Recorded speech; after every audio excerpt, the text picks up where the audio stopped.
Well, look, I'm on the internet right now, but I'm borrowing it from a Wi-Fi from Starbucks. Okay, so it actually makes it okay. No. Okay. Thanks all for being here. I'm very happy to see you all. We are doing the Reverie Roundtable, which we do Mondays at 8 p.m. Eastern. If you watch us on YouTube, please like, comment, subscribe, and come around for a live show sometime. We'd love to have you. We've got a fantastic group of individuals with us. I'll start by introducing them. First with Alice, after all, which I'm super excited to see again. How are you doing, Alice? I am pretty good. If I seem off at all, A, it's because I'm eating, and B, say I'm pulling a Destiny. We can only say his name twice more now. I'm eating, and also I worked from 9 to 7 today, so I'm a little tired. Which is why I haven't been on here, actually. I took over a whole department at work. But hey, here I am to argue about Lauren Southern, so.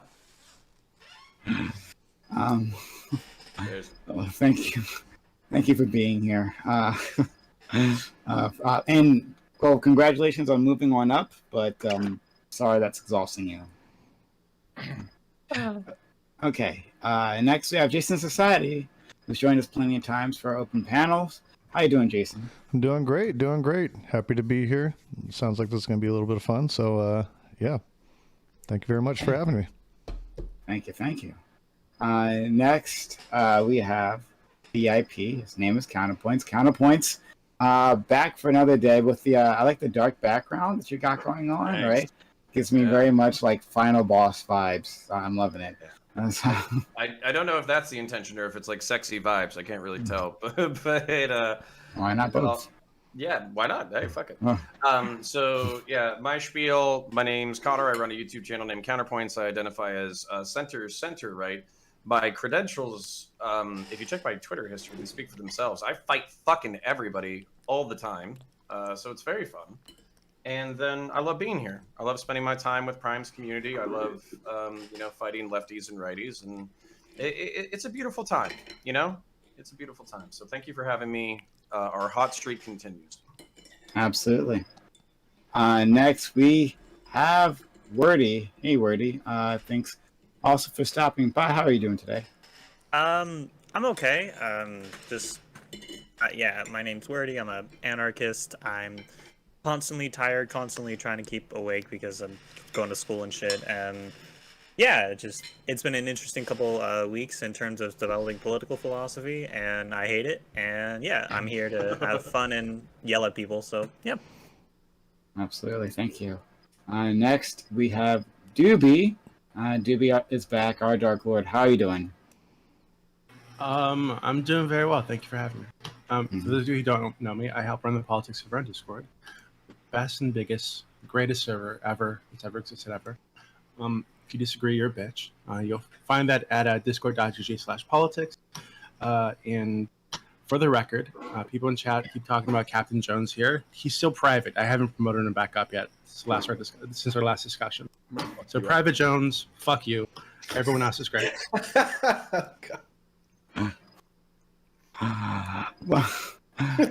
Frog legs sound real good right now. Okay. Okay. All right. Next, we have Smug Pug, one of our mods. Very helpful individual. We haven't had Smug Pug around much, but we're happy to have him here today. We're so happy he decided to join us. How you doing, Smug? Doing all right. Yeah, no, I'm one of the mods in Prime's community and in other communities. So chances are, if you guys aren't just fucking bots and shit, you probably had a fucking debate with me and got wrecked. So yeah, and if you think you can debate better than I can, then get in Discord and don't be a bitch. Oh, goddamn! Drop those links. There you go. I love it. I love the moxie. Dual purpose, yeah. Next, we have, because Doobie told me, Private A. Jones. I have a tier 3 sub.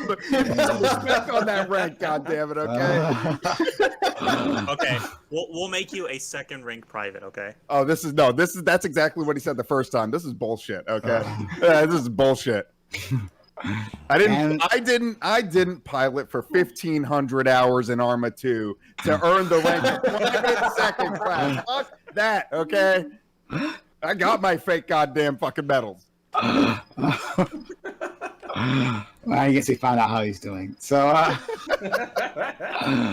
thank you as always. Hey guys, last but not least, we have Tiberius I really D. appreciate you all checking Tiberius, out I with hope you're us. having a good Quick day. hop on for the We're happy Reverie. to have Sorry I you was a little around. late, and We you haven't guys had you didn't get to quite a talk to me bit. How are first, you? but we will chat after. Thanks for joining. I'm going to be honest. I've been going through Don't some forget shit to follow, personally, like, and I've been and trying to go back to subscribe. school. And calculus fucking sucks, man. So I'm glad to be back on the panel scene. Just trying to spread myself out, and I'm glad to be back here at Prime. Thank you for having me on. It's appreciated. Absolutely. Okay.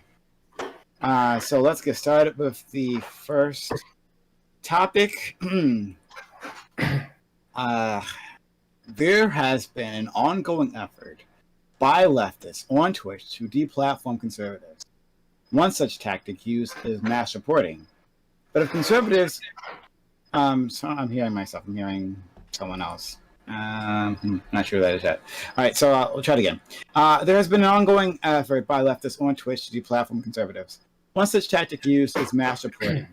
But if conservatives are operating within TOS, is it at all fair to take the space away from them?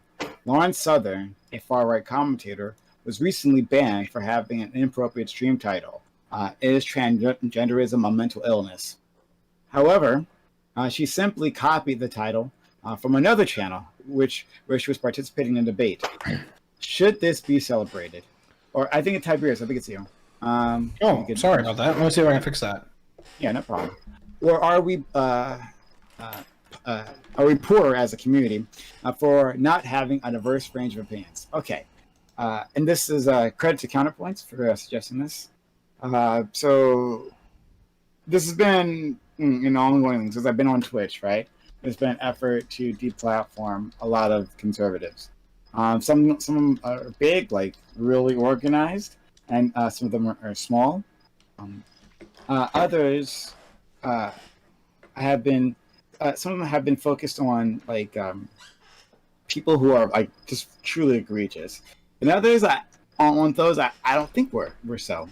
But in any case, now we have a specific example of Lauren Southern being temporarily. It seems like temporarily suspended. I don't think she's permanently. She was suspended. She wasn't banned. Yeah. She was suspended. Okay, yeah, and for just a stream title, and I mean, is it worth it? And like, should we want a Twitch that has a wider range of opinions, even opinions that you deeply disagree with? All right, so let's start with Alice. After all, for introductions. You're muted. Now we know she's back. Yeah, exactly. If I don't do that at least once a panel, then I've been replaced by a robot. So anyway, the whole topic. So Lauren Southern, I'm not really all that worried about. Not being on Twitch. That's not a great loss to Twitch. I don't think it's great to have just like every viewpoint. I'm not sure that for any platform it's good to like only have one set of viewpoints, but also Twitch is a gaming platform. Like, we're using it for political streams right now. But we're not its primary audience. We're not the biggest draw to here. It's people, failing to play League of Legends or, running around in Arma or whatever. Like, it's a gaming platform. So I also don't think Twitch needs to be some sort of neutral ground where everyone is allowed to, express every opinion they want to express. If Lauren Southern got banned from Twitch because she was streaming League of Legends and happened to still be Lauren Southern, I'd have a problem. But in this case, I don't really have that much of a problem with it. In general, would I like to see, more types of views? Yes. Do I think it's pretty bullshit that she got banned just for a stream title? Yes. But I don't know if anyone watched the stream. She probably didn't get banned just for the stream title. She probably got banned for the content, or suspended, pardon me. There was a lot of words on this. Yeah. There was a lot being said on that shit. Yeah. Yeah. So I definitely think that it's a little more complicated than just the stream title. But I also think that she wanted to position it as all these trans on Twitch. They want to get me banned for having a just asking questions. And I don't think that's what happened here. But it's kind of complicated, and I've said a lot. So next. Thank you, Jason. Society. Yeah, so I think that this is one of those. An outright Alice, clearly. All right. Sorry, it must be brain fog. Yeah, I see this as kind of a mixed bag. I think that obviously Lauren Southern has kind of a troublesome past, and what currently they suspended her for, it kind of coincides with some of the troubling past she's already had. As to whether or not you ban somebody and completely shut them down if they're within TOS, I don't think you do. I think TOS is there, and there are policies in place for a reason. If people are abiding by those policies and following the rules, then I don't see much of a problem with it. I may find somebody's opinions extremely abhorrent. I may absolutely disagree with what they have to say, but if it's within the terms of service of the platform, it's a little bit hard for me to encourage booting them. And I also don't think that dogpiling up on somebody and just reporting somebody for things like a title of a stream is necessarily okay. Now, if the content does go into something, some areas that may violate terms of service, sure, that's the content speaking for itself. But yeah, as far as jumping on people and doing mass reporting and things like that, I think the best way to counter this is just to have a better countervailing argument and take it at that. That's how you win hearts and minds. As soon as you start banning somebody or shutting them down or turning their voice off, they're going to go to another platform or find another place to express their voice. So it doesn't really do any good. All they're doing is shifting platforms. For instance, we heard about Alex Jones. These guys got over like 7 million people now that I guess follow him through his website. And when he was on YouTube and all these other places, people are like, oh, well, that sounds like so many. Well, he got banned from all those places, right? So they all consolidated in one place, and now they get to be in that perfect little echo chamber, and they don't get any countervailing perspectives. So I think having those people on Twitch is important because you may be able to pull over some of their audience or at least get them to think a little bit about their perspectives. Thank you. All right, counterpoints. Yeah, so I agree with what's been said so far, but the frustration. Am I roboting or anything? You're making You're fine. Good. Okay, cool. So I agree with what's been said so far.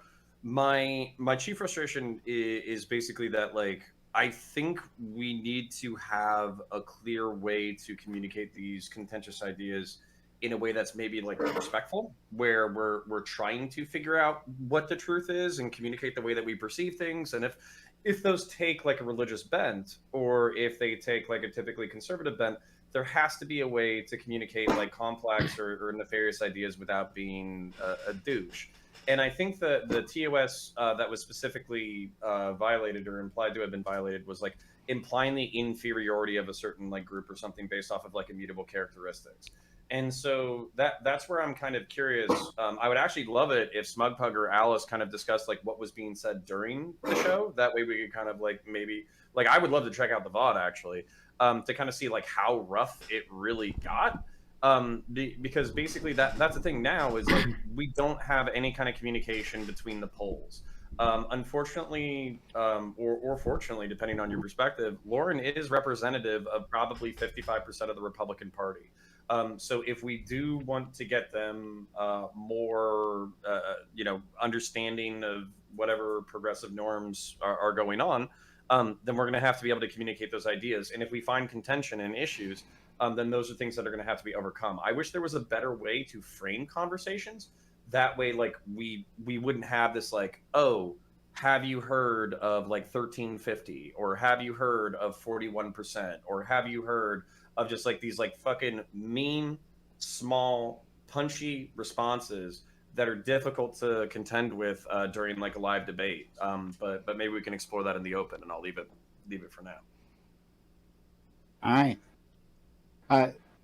Ty, I had to mute you. Could you mute yourself because we're getting lots of yeah. Okay. All right. So let's go to Wordy. All right. Well, welcome to week 42 of Lauren Southern Discourse. It's complicated. Basically, like there's two aspects here. Is Lauren Southern representing a lot of positions of like that have brought a lot of harm upon people, but we also recognize like the Twitter hate mobs and everything. Like, I don't trust these motherfuckers for anything at this point, because like I had to fight off like the whole Chaos is Mel group at some point, be like, oh, she's like, it's the whole she's a Nazi and all that shit, and then like the problem comes for me is I don't trust Lauren Southern in any way, right? Is I've seen some of her debates and shit, and the complicated relationship that comes here is that she was going to be on Twitch regardless of whoever stopped her or whatever, and the whole component here comes is with debate versus like TOSing. And I don't know if it's like TOS, but fundamentally is the arguments go is Lauren Southern's going to exist. We have to like be able to either like really be able to manage her arguments, and if you feel like you can't, then you should not. You basically have to like leave it up to the heavy contenders to be able to deal with that shit. But it's also the component is like where I understand like these ideas have been used to like really cause harm to a lot of people, and that's the frustration is like there's these heavy lines. It's where we have to be careful, and like I've seen some of her debates and they're kind of dumb from like her rhetorical standpoint, so like it's complicated. You just have to really manage it, and if you're going to have to do two TOS, I personally think that you really shouldn't do it unless I think it's really fucking severe. Okay, Doobie. Yeah, so I think it's indicative of a cowardice that I've noticed in a lot of these like spaces. It exists in right-wing spaces too. You try to bring up I don't know, homosexuality being like a valid form of life, or valid like sexual identity or preference in like a far right-wing space. They're not gonna let you have that discussion. They will troll you, then they'll ban you, and they'll call you a bunch of bad words while they do it. So it exists on the far right too. But I think that is like it's the same thing we're seeing here on the left, the far left. There are certain topics that make them uncomfortable that they think are so taboo you can't even speak about them, even though the question itself is transgenderism and mental illness.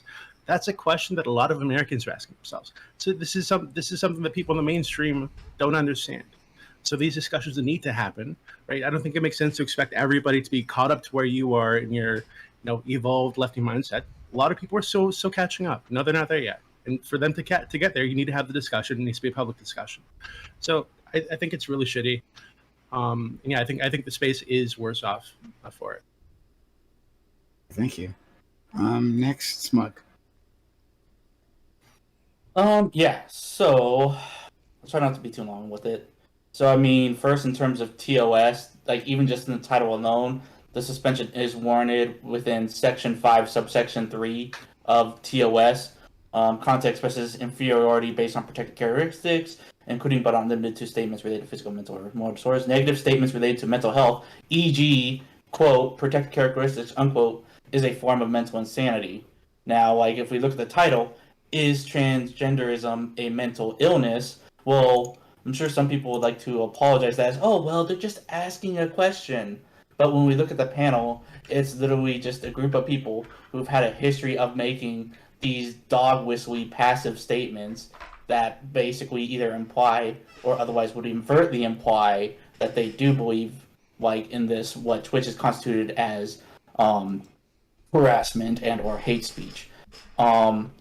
Like, should it be in the public discussion? Sure, but again, though, like, as we all know, Twitch is not a fucking public platform. It's a private platform that as Alice said, was used for gaming that we now use for a completely different purpose. And I think thirdly, I think we are all kind of like giving ourselves too much credit because we all are running off this romanticization that we're fucking converting people online, whether it's on the panel space. Like, to be real, like, the more you're more likely to convince someone in a one-on-one after 6 hours in a private talk. Like, the idea that, for example, like, that I'd be able to convince any of you guys here, like, especially if you guys have a very opposite view, like, I'm not gonna fucking, like, communism pill Tiberius about how great China is, you know? Like, no matter how much we romanticize how great my arguments are and how great my counter-arguments are to his, like, that's just not feasible. And I think this is just a continuous... This is just another topic about us thinking that we're better at convincing people than we actually are. Thank you so much, Captain A. Jones. Yeah, man, Smug hit the nail on the head, I think. I think that like we're fooling ourselves if we think that we, especially the smaller people among us, in stature, I mean, are able to convince people. Like it seems like an impossible task, and it also seems like most of the people who have like pretty what we would all probably consider abhorrent views are they're going to have those views whether we like it or not, and we're not going to be able to convince them, and I think unless we're rhetorically really good, which most of us are just not, and I think that yeah, we need to kind of know our place as like the individual Twitch streamers that we are and what we're capable of. I'm not a political space where right wingers come in and I change their fucking mind. That's not what my channel is personally about. You know what I mean? Like, so I just know who you are and what your capabilities are. And like, yeah, going back to what somebody said, don't debate Lauren Southern if you're not good at fucking debating, because you'll make her and her arguments look really good. Okay, Tiberius. Yeah, so I got 3 quick little points here. The first one is regarding Twitch, is that Twitch is the final authority here. So if they decide in their TOS no one can be named Tiberius D, well, then I'm out. But that's just how this particular one rolls.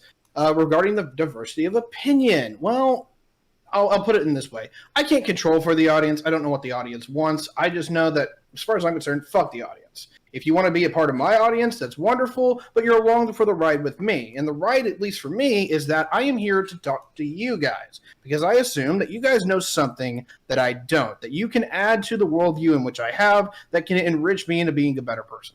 So I don't care what the audience wants. I want to talk to you guys. That's why I'm here. So anyway, going into the third part, as far as LS, look, not popular.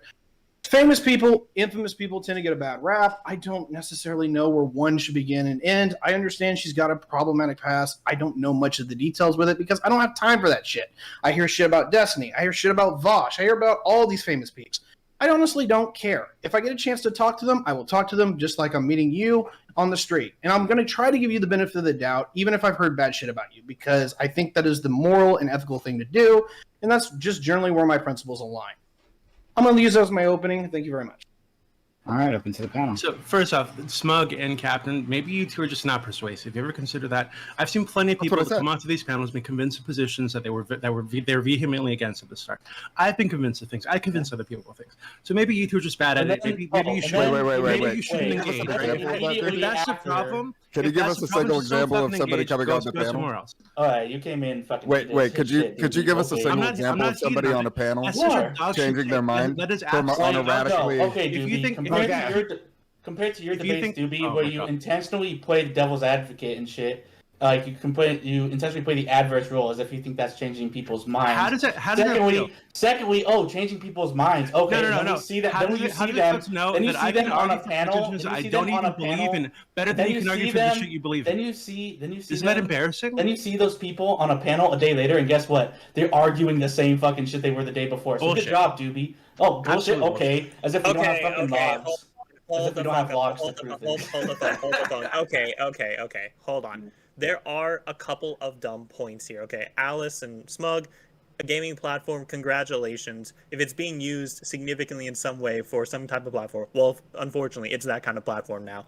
And so the problem comes fundamentally is the ability to kind of manage discourse, right? Is if Twitch considers this TOS, cool, deal with her then. But like this fundamentally kind of boils down to this whole conversation, right? Is the reality is like I'm trans, I'm non-binary. I understand most people are not going to be like either full accepting or like on board with me, and like so the problem comes is that when we talk about Lauren Southern, we're kind of like creating this whole entire like monolith of this entire movement. So we have to understand is like opinions do get changed, right? Is like you make this whole argument of like where opinions never get changed. It's objectively bullshit, okay? If anything, listening to Connor's arguments have changed me at least a little bit. So, like, this whole argument that we don't change anything is a really stupid argument, because the reality is what you're expecting is instantaneous results, right? Things do change, but they're unfortunately like a fucking boulder down a hill that unless you get it over that hill, it doesn't start hitting. So like that's the whole problem, right? Is what you're looking at is the whole Sisyphus boulder going up and you think it never changes, but unfortunately there is a top of the hill where you can result and change. Now the problem comes is how we kind of go about catalyzing that. And I would say is like, I would think if people are going to make arguments, right? I don't give a fuck about political vote, fuck them a little bit, but at the same time, we have to understand Lawrence Southern does have a lot of influence. He does have a lot of control. There are two aspects where you can ban them and basically like completely throw them into the echo chamber, or two is you can kind of like build up your infrastructure to where you can effectively combat Lawrence Southern, right? The problem comes is we have a lot of competing personalities who all say fuck each other. We have Destiny Vosh, all that shit, and they're not working together to kind of be able to argumentatively deal with her, and that's the issue more than anything. Yeah, so I think Alice was trying to say Sorry. something. I managed to do this again. People, I mean, the thing. So where do the thing is that like, I hear what you're saying. We're saying like, oh well, maybe people aren't good enough to destroy her in a debate, which isn't true because she got utterly destroyed in that debate. But the thing is that this was a terms of service violation. Twitch is not here to platform anyone. Twitch doesn't give a fuck about platforming anybody. Twitch is here to make money. And so if it makes them more money to say, all right, we're going to make sure that nobody can speak badly about trans people and that makes us more money, then that's what they're going to do. That's the thing here is like, it's not about convincing people. That's not what Twitch is here for. It doesn't. Sorry. If I can respond real quickly, I'm not talking about Twitch, right? Twitch is doing its job, whatever. I'm talking about the broader conversation of like, how do we deal with this as a broader community? How do we deal with discourse? How do we deal with changing people's minds and affecting them? That's the real issue here more than anything. It's not just about like Twitch. We basically have to build into this kind of like larger thing that just extends around the rest of like the United States and the world. It's like trans people exist. And then people are just like feeling weird about them or like absolutely hate them. So we have to figure out how to deal with that. Your answer is get good. Well, Okay, Alice, can I- not can I- going on fucking Twitch and thinking you're changing people's minds via Twitch. Oh, shut the fuck up. Okay, Alice, please. Yeah, dude. Okay, Mr. fucking so- Nazi server. Scooby-Doo. We'll go to Doobie and then counterpoints. Scooby Alice, Dooby. first of all, Alice, I love you, okay? Secondly, I think that the issue isn't so much that it was a violation to us. I agree. If it's a violation to us, it is what it is, right? It does make Twitch more money to have their community be as inclusive as possible, right? So if that means they need to kick out people that aren't inclusive, then yeah, they're going to do that. That's fine. I think the issue is that so what I got from the topic was that people who dislike Lawrence Southern reported her, but not the leftists that also had the same title. Right, so there was like a bias in the reporting because they were targeting her to get her off the platform because she's right wing. Not so much that they just hated the topic in general, but they saw this as an opportunity to get rid of her and leave the lefty on that had the same video title. I don't see that. And also, I just want to mention she was the only one streaming on Twitch. Everyone else was on YouTube, actually, and nobody Oh, else is that had that true? stream. Yeah. Yeah, nobody else had that stream title either. Like, the Everybody original else. That's a little different then. So The my original channel was politically provoked. They were the host of it. Lauren was the only. Yeah, that was So correct. my Lauren was the understanding- only Twitch streamer. my understanding is that it was politically provoked title was debate, and then the transgenderism thing. Right? No, it was just that- debate. Trans it was issues. just debate. All right. So I have a different understanding of the situation. Okay. Let me look It's it up real because- quick. It's because Lauren Southern reported as, well, this is just their debate topic, which it was. It was the debate topic, but everyone else except for her specifically did not put it in their title because it's terms of service breaking to do that. So nobody else did that. Yeah, but So okay, the you're real saying- question is, yeah, did so Lauren Southern do this for clout and to play the What? victim card on Twitter? No. Well, She thought that's she okay. was Not on. Machiavellian. Okay. All right, I'm just asking. Okay, so This is like saying that someone wore a skirt in LA and hey, did they get raped? No, it's not like wait, saying that, wait, dude. guys. Literal victim Nice blame. try. Don't do that. Nice try, Froggy. It's literally. I'm about to debate demote you to panel civilian at trans this point, issues, like, honestly. It's debate panel trans You, issues. you So are a here- frog. You have zero let's go authority to over let's humans. go to counterpoints. Yeah. So okay. So I want to address a few things. we're fooling ourselves if we think we're convincing anyone. That's a little frustrating for me because, like, I think that, like, we're fooling ourselves if I think that I'm gonna move, like, kind of like Wordy said, where, like, I think that any of y'all are gonna instantaneously LS adopt might my have a position 4D by the chess end of the handler. debate. You never know, I don't man. think that's ever gonna happen. I mean, I'm But sure what I there are do think people can behind the happen is I scenes can that are plant helping her seeds, and then to over time, prop those her seeds up, can kind of grow into, especially like, a people on the cohesive on the worldview. right. And also on top of that, like, we do use each other as creators in order to platform our ideas into the audience. I actually have the antithetical view to what Tiberius said. I'm not here for y'all. Like, I am in a way. Like, if we can have a good conversation and bullshit and, like, have a good time and y'all can give me some interesting things to research, that's fucking awesome. But what I am here for is the audience, because I want to drag people, as many people as possible, gravitationally towards my perspective. And even if they're in different political factions, I want them to either have a hesitation or a doubt about their preconceived worldview, and then I want them to take a millimeter of a fucking step my way. And that's my thing. So when it comes to, I think that I do not have the South Park philosophy of language, that words are just words and nobody ever changes their fucking mind. That's bullshit. I've learned more things over the past fucking 15 years, and my politics, like 10 years ago, are not the same as they are right now. They're not even the same as they were 5 years ago. And this is because of digital consumption of interesting arguments from high-level players. That's why I changed my mind, is because they hit me with logical arguments that I hadn't considered, and they didn't jive with my worldview. So I had to shift because of the cognitive dissonance. Finally, like, the thing about it is, this conversation is going to happen regardless of whether or not we like it or not.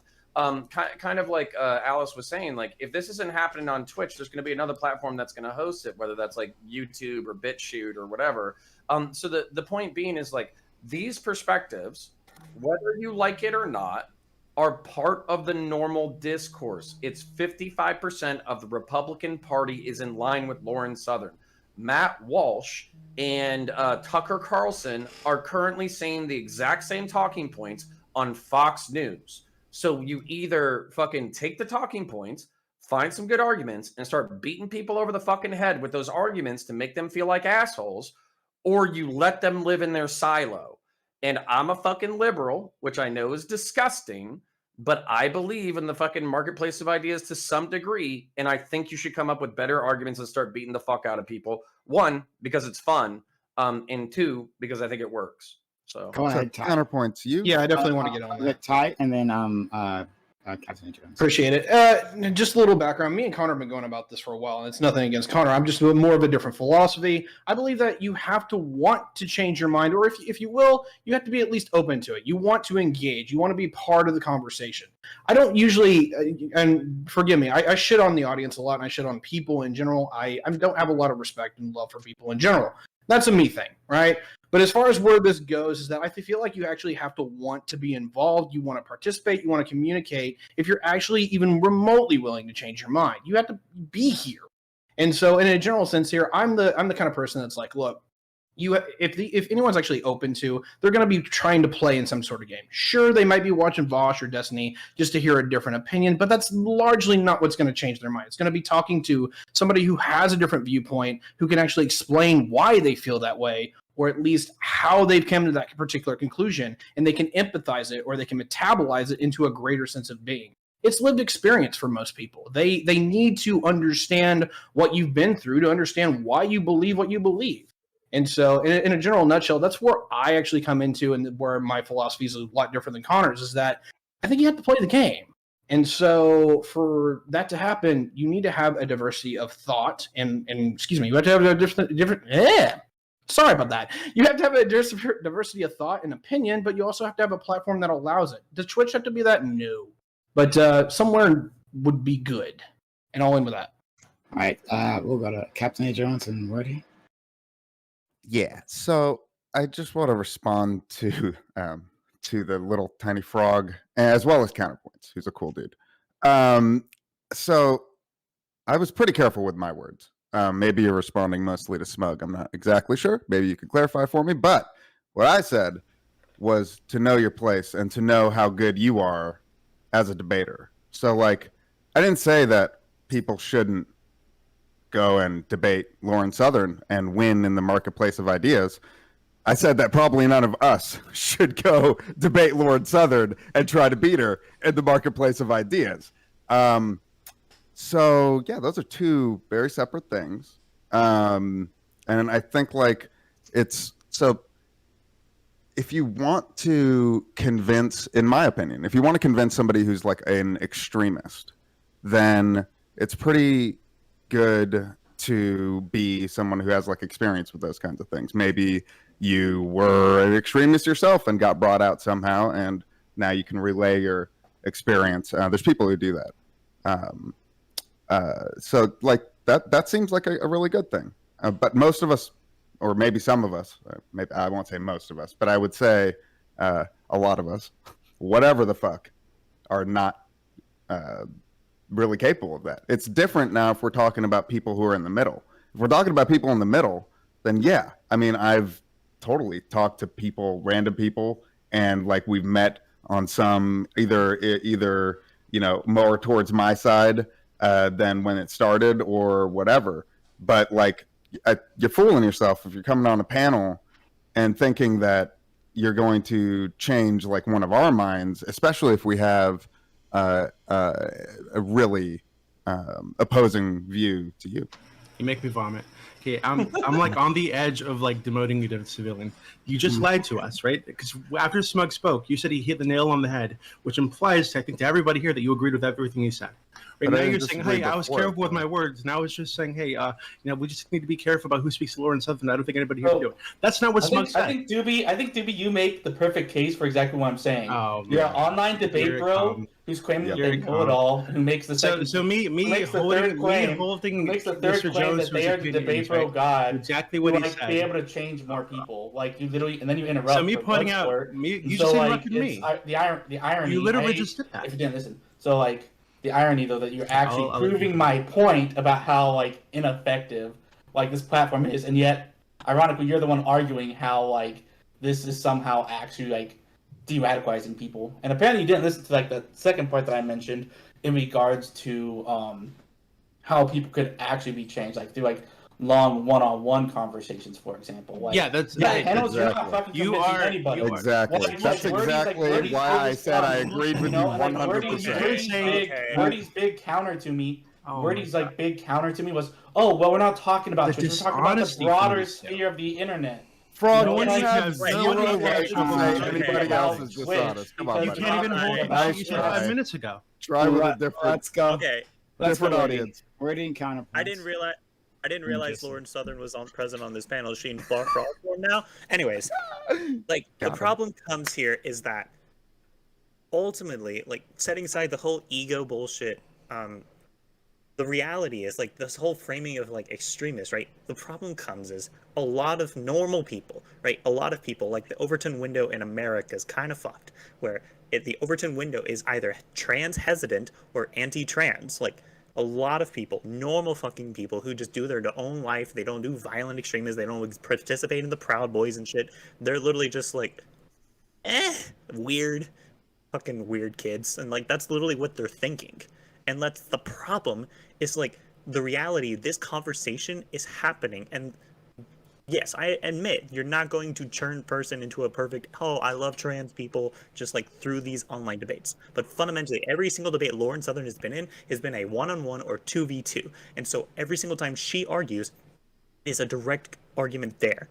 If she's doing this and we have people who are capable of fighting her, and there's like the whole conversation that comes is like how much you're going to increase her influence versus like in terms of like her continuing to exist. Like if I came up and I did some real hardcore preparation for Lauren Southern, I'm not going to do anything like to basically increase her audience or anything like that, right? There's the whole concern is the relationship between argumentation and audience increase. You might be able to change some of their minds. You will not ever change all of their minds, but changing some of their minds is better than doing nothing. Okay. Yeah, and so this is kind of one of the things that gets frustrated because like I know that panels are more of a shit show than one-on-one debates. It's just fundamentally true. And the amount of productive discussion that you can have in a panel is difficult when you have like 9 people. Literally, like people in my comments are like, I can't get anything out of a debate because everybody's fucking yelling at each other all the time. But the truth is that despite that one complaining comment, my panel discussions or my hyper-aggressive debates metrically blow the fuck out of some good faith one-on-one hyper charitable fucking discussion over like philosophy of ideas. Okay. And I love having those discussions. And there's a smaller, smarter, more based audience that does love one-on-ones. But the truth is that most people are cannibalistic, Colosseum watching fucking bloodthirsty fucking monsters. And in order to teach them even the smallest thing about politics, you have to cover it in spectacle. I love spectacle. I love fighting. I love arguing. I love all that shit, which is why I've been here week after week after week after week. But at the same time, like you're simultaneously shit talking the art form, if you want to call it that, which might be true. But also you have to realize that this has like 5-10 times the reach that the fucking one-on-one good faith shit has. So like this is where like it feels like egghead. Like I'm an intellectual fucking snob, but at the same time, like I have no illusions about what we do. 80% of this is showmanship and bullshit, and 20% of it is real discussion about real policy with real implications. And in order to get people to fucking engage with the 20%, you have to have the 80%, or 70% of the fucking people aren't even going to watch it. So okay, thank you, Jason, and then Ty. So it wasn't that long ago that I was of the opinion that these online debates and these platforms couldn't change anybody's mind. I've changed my position on that, and the reason why is because I started thinking about my own lived experience and how I moved further to the left. And to be honest with you, like I moved further to the left because I listened to different streamers. Hate me if you will, but TYT was a big motivator in me moving further to the left. When I hear people debate and make good ideas, or make good position, have good positions, my mind can be changed because I think I'm fairly enlightened and I'm not so ground into a position that I can't look at context and the world around me, and I think a lot of people are more reasonable like that. Will that do it alone? Hell no.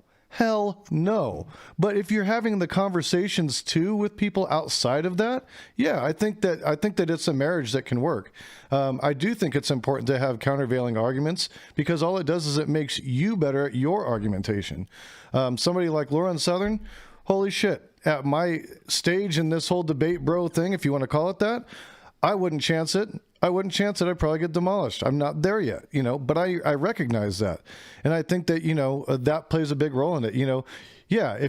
And that's the other thing. Most of the lefties that are debating her have equal or less platform than she does, have equal or less people that are watching them. So are they platforming her or is she platforming them? And especially when they own her, is she platforming them and dropping little seeds of doubt there? And sometimes it's just the little seeds of doubt in combination with having those conversations outside of Twitcherverse that create change in somebody's mindset. So I think it really can be both of those things. I do agree that countervailing arguments have to be there. I do agree that there's a certain point at which they become damaging. And that's where, there are moderations and where we have TOS and things like that so that we can push out those more harmful ideas. Ty? Yeah, I want to piggyback off our good friend Wardy here for a second regarding the Overton window, and that is one of the things that absolutely infuriates me and drives me insane is that the Overton window had a brick thrown through it. And it sucks because any and almost every conversation that you can have in the political discourse is here. I hate that. I hate that on the left, you've got people trying to revitalize communism. Yeah, I know it's an issue. Can we table that one? But on the other side of that, I hate that, we cannot walk away from 1350. Particularly dealing with Connor with this all week.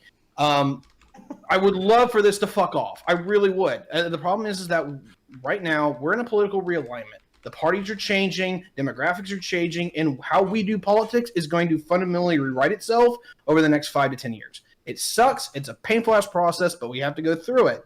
The question is, how is it going to end up? And that's where we get to play the part at, which I know Connor's wanting to jump on this.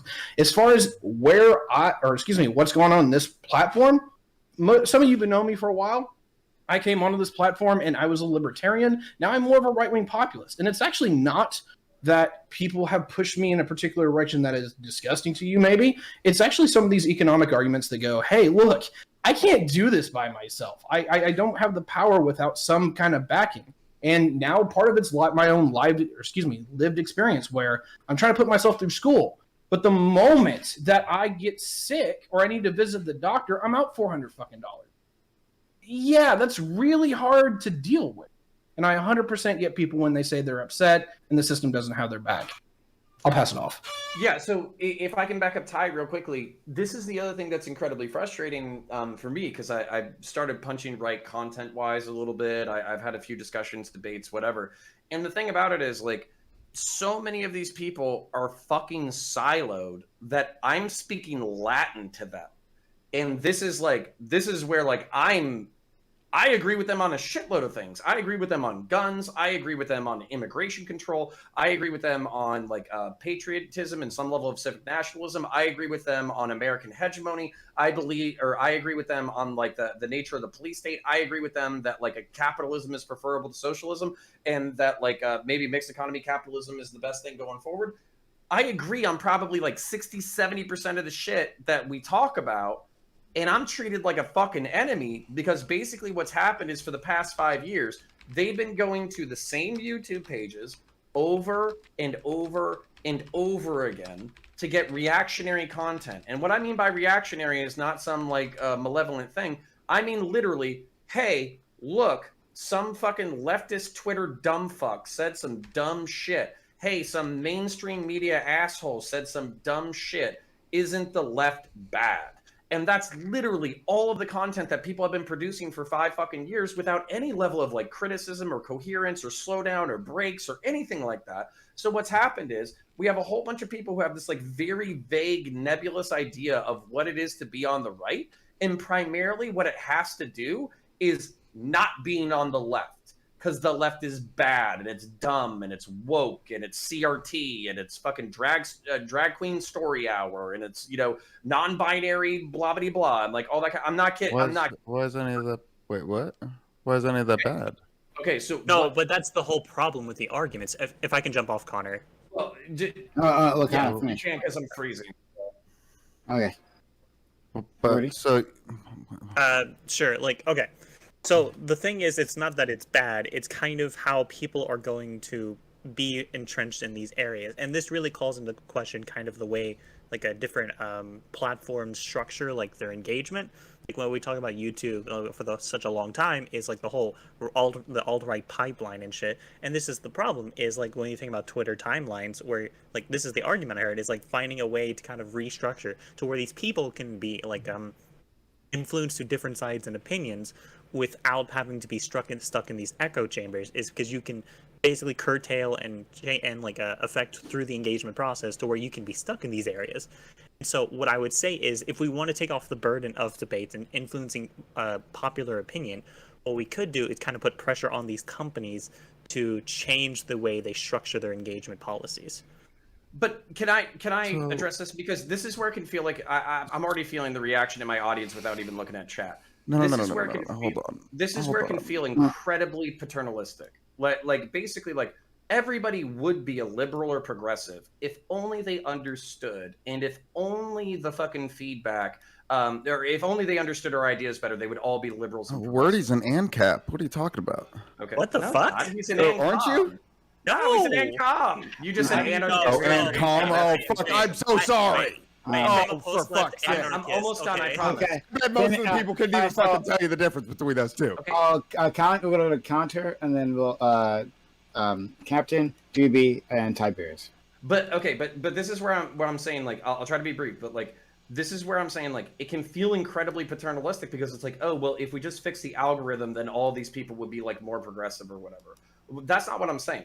What I'm saying is, if we were able to have these discussions in, like, a better way, where people were being exposed to each other and willing to just fight out through the fucking ugly bullshit, then we might actually be able to understand each other. And that's, like, the shitty thing about this, is I literally spend, like, 50% of my energy not even fucking arguing with people over my real arguments or their real arguments, just over fucking like ideological fucking buzzwords and calling each other cucks and shit. Like it's not even the actual fucking ideas, which is really frustrating. So it sounds like maybe you're not doing that great of a job switching these radicalized people over to even like a moderate side. I guess that's kind of my point. Is So that do I just give up? I wasn't finished. I was literally one sentence in. No, you don't give up if that's your thing, dude. I guess go for it. But I'm just saying, don't fucking fool yourself. Don't sit here and act like you've pulled so many people over to one side or the other. Like, I'm just saying, let's be realistic. Like when I asked Doobie, hey, give me an example of one time somebody's had an extreme position on a panel, and then at the end of it, they've redacted, like they're now on the other side of their extreme opinion. Give me one fucking time. One time. And if you can't provide that, then you can shut the fuck up, you fucking frog. Hold on. So if I give you one right now, you're going to have to accept your demotion to civilian. Do you accept? So a radical position. You're going to have to accept your demotion to I'm civilian. waiting for it. Is that, do you agree? You're not frog. Even that. I want to tell you how I pull someone over to my radical position. Okay, so if it's a one-on-one, and it wasn't one-on-one. It was on the Reverie. So that's not what I'm fucking talking about, you fucking idiot. Jesus fucking Christ. We're talking about panels. To keep up, you we're talking moronic about frog. panels. Okay, I'm just saying. See, here's the thing. You try to take something I say, and then you go, I can give you let me both. see if I can shift the goalpost, make his argument sound even worse. And you misrepresent everything everyone else says, and then you think you're a good debater. Ramble. Okay. You're a fucking frog. Get the fuck out of here. And who is it then? 1v1. Who the fuck is it then? Panel or 1v1? That you did it on a panel. On a panel. Okay, she's gonna be mad at me, right? But our good friend Amanda Smash. I'm not going to tell you what I convinced her of. What was her radical fucking idea? What was her radical idea, you fucking lion-ass frog? You're making up some bullshit. Okay, you're rambling. I pulled her to a radical position. Now, if you want the other example of people one-on-one... Are you going to say, what that position is, or are you just going to keep fucking rambling? I'm not going to do that. Because you're a fucking idiot right now. You sound moronic. If you want an example of someone being convinced out of a radical position or an anti-lib, anti-lefty position, I can give myself. Alice here convinced me. I was in a panel. No, listen. On a panel. I gave you the panel. You're not okay, then I guess that doesn't fucking count. You're not paying attention. You can't hear. Come on, just finish your point. Okay, so the panel example is Amanda. The off-panel example is actually Alice and I. Alice and I had conversations with other people there sometimes. Cool. I'm glad you had an off-panel example. About shut up. That's not what I was talking about. So shut up. Really... Come on. Captain, knock it off. About trans issues, I used to be far less friendly to trans issues than I am right now. Alice convinced me otherwise. Right. So in both settings, this exists. This happens. People change their fucking minds. People aren't like set in stone when they say they think something. You can change people's opinions. Like I don't know. I used to be a fucking 9/11 truther. No shit, people's opinions can change. Like seriously, dude, you are so bad faith that you think you make some really good points. Oh my but God. At the end of the day, this is why you're just a tiny little frog, my man. You're down at the signal now. I'm sorry. Like I just said, I have actually been shifted from radical fucking ideas. So I understand what it feels like to believe in stupid ideas and how people get out of it. Okay. And it still doesn't make me good at doing it. And again, I asked for what the example was in this open panel that you convinced Amanda to what was the position? A position that I think most of you would consider radical. Holy fuck. Could you actually just say it instead of dodging around it? You dishonest little frog. You can ask her yourself. Okay, all right. Anything actually. You're just pulling shit out of your ass. Everyone, shut up. Thank you. Great. We'll leave it there. All right. We're going to Tiberius counter. Wordy. Appreciate that. I want to pick up on the little bit of exchange between Cap and Wordy there for a second about why is that bad. I hate to I hate to frame it in this notion, but a lot of these concepts, trans people or people, are alien to a lot of people. I know that you don't like that, but you have to accept that. I live in Trump country. If I told people that trans people are just like you, they would literally lose their shit.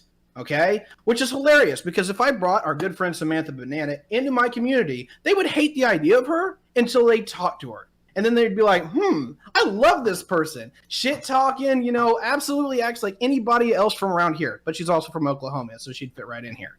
That is the problem. That these concepts are alien and inhuman, not humanized to a lot of people. And if you think that you can just let them go away, you can leave them just behind, that's a lot of fucking people, my dude.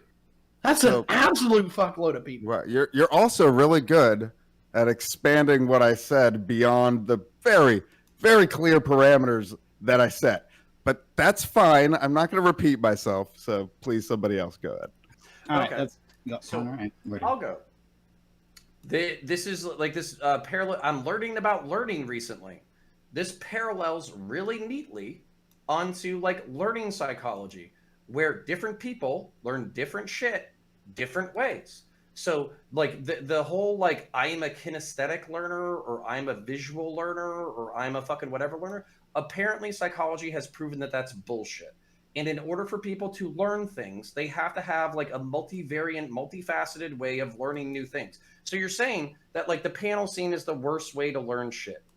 That might be true, but like the panel scene could be where you get an iota, a fragment of a fucking idea that you then follow up on with Wikipedia. And then maybe you have a debate in a Discord and then you talk to somebody else. Do you think anybody's mind was changed on the... Hold the fuck up because this is important. Like if I don't convince any of y'all of any fucking arguments, but I give you a fraction of an idea and then you Google it later, I'm basically, because of the metrics of panel fights, I am doing advertising for ideas that people are going to change their fucking minds on. Mm-hmm. So just because I don't fucking instantaneously, like everybody in the fucking audience is a radical centrist now, doesn't mean that we haven't fucking moved the ball or planted seeds. And I feel like this idea that like panels serve no fucking purpose, then why the fuck are you here? I know why I'm here. Because I never said panels didn't say panels serve no purpose. Yet again, wow, all three of you fucking guys, I swear to fucking God, you take an argument and then you just say, nah, fuck that actually. Let's make it as extreme as possible. You argue in the most dishonest way when you do that. And yeah, that's exactly why I think that these panels are not going to change anybody's fucking mind in terms of the fucking on one panel. Like, especially me, I'm not going to change your mind on anything that we're talking about right now. You know what I mean? Like, we have diametrically opposed positions. Okay, private first class Jones. This is my fucking nice way of engaging, but go for it. You said that we were dumb for thinking that we fucking shifted anybody, and all I said was that we fucking learn many different ways. Which one of us do you think was more offensive with our fucking rhetoric? Because that was a fucking love tap. Yeah, you've been doing this modern rhetoric thing. Yeah, you're kind of you're implying that we're all fucking stupid for fucking being here and sharing our ideas because nobody fucking. No, I'm implying that you're stupid for thinking that you're like shifting the Overton window or whatever you guys the auto-tune window. Buddy. I'm just buddy. I'm just saying in terms of de-radicalizing people, we're not the people to do it. Maybe Doobie says that he does it all the time in his server. I've never seen it. You know what I'm saying? Valenti backs him up, so I believe him. All right. But like that makes him good at it on a one-on-one setting in private where you can talk to somebody over a prolonged period of time. Like, which is how, that's how like actual discourse happens in the real world. But I don't think that somebody who's like, who's coming in here with a very far radicalized view is going to come out any different. And if they do, it's because one of us is basically a fucking an anomaly in the space, like so Mr. Jones, why do you come onto these panels? Wait, Doobie, let me finish. I like talking politics. I don't think I'm going to change anybody's mind. What the fuck? You're not. Holy shit, I don't have an overinflated view of myself. You're not changing anybody's mind of anything. Okay, neither are you. We're gonna go to Wordy, then Alice, then Ty and Jason. Okay. Captain, I love you to death, but you're being a dipshit here. Okay, so basically, there's this conflation here. We're not talking about extremist views. We're talking specifically about trans issues, right? This is a common, like a pretty commonly accepted thing within like the moderate level of being trans, heads, and all that shit. We've said this before in this panel, and I feel like you're basically taking this talking point of extremist and basically like always making that argument. That's not the argument we're making, and we're not making the argument that we're going to perfectly de-radicalize any people here. We're instead making the argument is that this is not a monolith, but this is a significant way in some aspect of being a catalyst. That is the argument we've been making the whole time. And like, I understand you want to fight with Doobie. That it's really a dick measuring contest. Right. Like, kind of like leave it to the side. I understand Doobie's an Doobie's asshole. a frog. He doesn't have My a dick is much longer. Look up He's a frog. frog. He doesn't Shut the actually fuck have up. a Doobie, shut the fuck up. Okay, so the problem Just look up comes frog here. dicks. That's all I'm saying. Doobie, shut the fuck up. Okay, so the problem comes is that we understand these limitations. Like, we understand this. But we understand is that people watch this shit a lot, right? There are millions upon millions of views done through these political situations and shit. We understand it will not perfectly do everything, but it is an important stepping stone through the process. So specifically is we're not going to change everything, but it is a catalyst. Like if you want to see, oh, a person's like watching a debate about philosophy, maybe they go look up meta ethics now and they can develop more soundly their own framework of looking at the world. Like that's the thing is it's a catalyst, not a one all be all. It is a stepping stone. Okay, so I guess what I'm trying to say is first, Doobie just admitted that he's looked up frog dicks, so that's pretty funny. And second, I thought I was pretty clear. I'm talking about super radicalized people. We're not going to be changing these people's minds. I guess like in terms of if you want to get the message out, that's cool, but like, you know, it also requires like you gotta fucking make sure that there's no transphobes in your chat, etc. if we're talking the specific issue. The transphobes to the people you're trying to reach. What the fuck? Are they the people?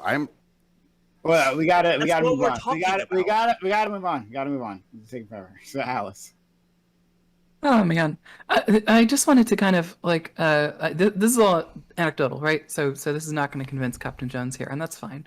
I've been on your panel, I don't know, maybe 10 times, Prime. I'm not even sure if it's been 10 times. And I've had 2 different viewers of yours message me after panels and say, you know, I've actually like not considered things that way, and you actually made me question what I was thinking. I've had this experience myself. I can't show you the DMs because that's not really very nice. But I have 2 viewers who now come in and check in with me every so often. One person, I can't remember what the original argument was, but it wasn't trans-related, and the other one was trans-related. It was literally somebody who was like, you know, I used to really be uncomfortable with trans people, but I was watching your stream. I didn't even realize you were trans. And then you talked about this, and I was like, really started looking into it, and I really changed a lot of my views on this. So like, I hear what you're saying, like that you and Doobie, you know, pissing on each other is not going to convince people. I agree, it's not. But like normal conversations, even if they get kind of heated, they do convince people. They do make people think again, essentially. That's what happens. They think again. And it's not you guys. I don't expect to convince you guys. But I do expect that I'm going to be able to maybe bring up something interesting for Prime's viewers or my viewers, and maybe make them question what they're thinking. Because I actually do have confidence in my own abilities to be effective in a debate when it's not just a pissing contest.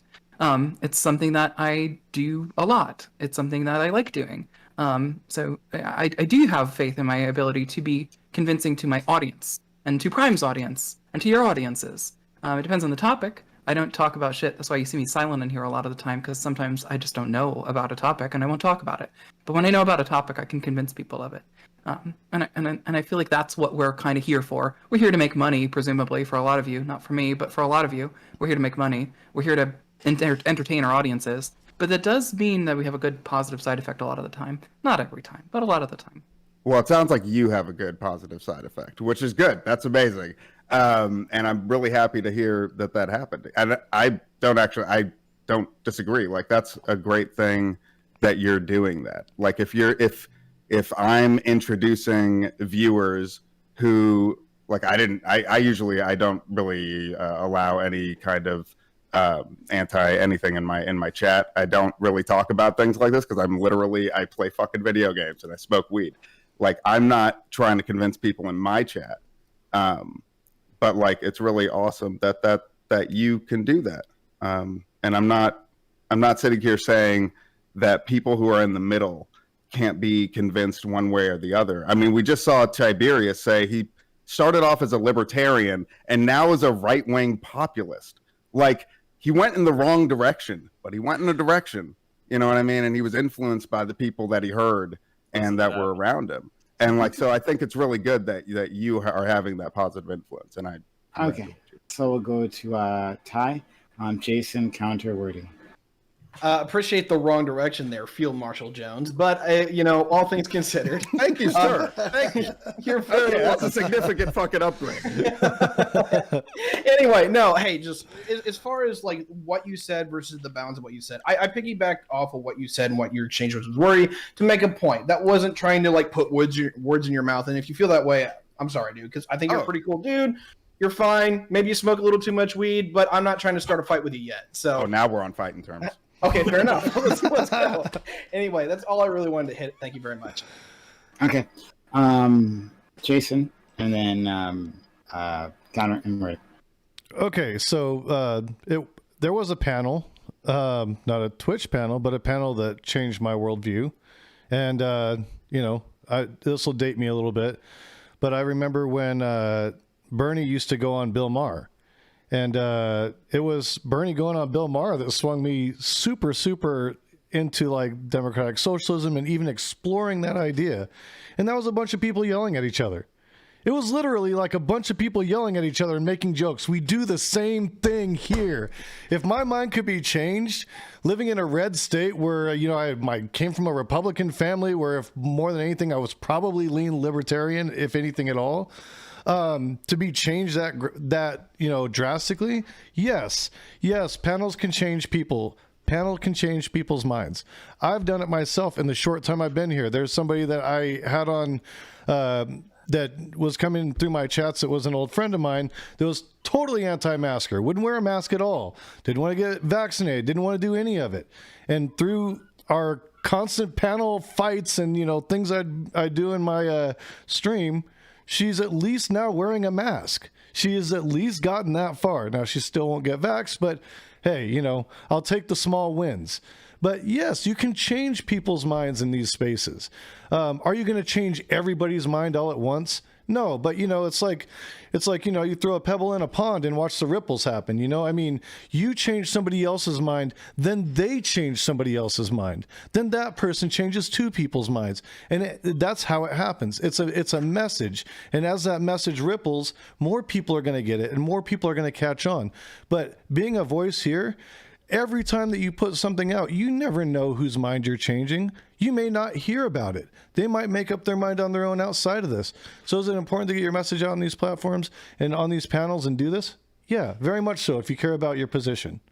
So we might be having what like we might call like a bias in our data because we're not actually taking into account the other side. How many people are we pushing away possibly? We may just not be hearing about the people that we're pushing away with either our terrible fucking arguments or simply because we're just not the right person to reach them. That's and so it's pretty easy to say that we've changed people, but again, I think that you're going to hear about that, whereas you probably are not going to hear about the person who's like, oh my god, fuck this fucking socialist fucking idiot.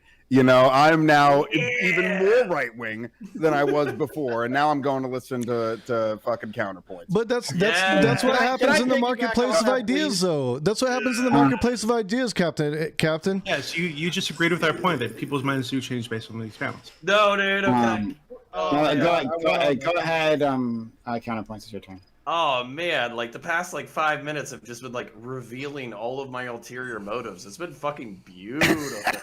So like Alice is like, hey, I got people fucking DMing me, you know, left, right, and center about like, hey, I was thinking about this, that, the other. Dude, I get that shit all the time. And by the way, it's not like, hey, I'm a radical centrist now. Oh, hey, I think Jordan Peterson is the most base dude in the fucking world. What I fucking get is like, hey, listen, I'm super fucking far left. I'm still an ANCOM. I'm still a progressive. I'm still, like whatever. But you gave me arguments that I hadn't considered before. And as a result, I'm starting to slow my roll and have better conversations. And this is one of the things that's really frustrating for me is because in the power abhors a vacuum, right? And I'm going to be a little critical here of some of the heavyweights in our area. But people, I would say Destiny debates to debate. He has his principles, but he just loves the fucking fight. Vosh loves to debate, but he's a socialist ideologue. He's trying to advocate for socialism in his realm. What is it? Like Hassan Piker, he's aesthetically a socialist, and he's a beautiful man, so he's probably dragged some people over to those things. But the problem that I often see, and I'm not even talking necessarily about these creators, is they take a bunch of very young, very impressionable, very upset, and very desperate people, and they say, I have a political solution to all your fucking problems, and all you have to do is take your emotional and mental energy and invest it in me and give me a $5 donor. All your political avatars. CIA, man. CIA. I don't Connor, want if you spend less money in your briberies, more money in the internet connection, we wouldn't be having The this left is canceled him right now. He's man. getting his computer replaced. Give him a break. It's just restarting. It's not. Those damn leftists deplatforming him right now. Nah, fuck Connor. Shit. So wait, I don't want to make a point. I just want to say Dear Twitch, Connor points. Connor has actually changed some of my views as well. Like Connor has brought me more towards the center. So like, I'm just saying he's not lying. Like. Oh my God! Got another one. Yo, but but just to finish, can y'all hear me now? Yes, you're good. So I'll stop ranting because the fucking CIA hates it when I rant. So the point is that to get a bunch of young desperate people to have a little bit of a more sober take on reality and how they can take on their own problems in an incremental way while still having higher level ideals and principles, to the point that they're not oh, global warming is going to kill us all, so I might as well not have kids. That's an important choice.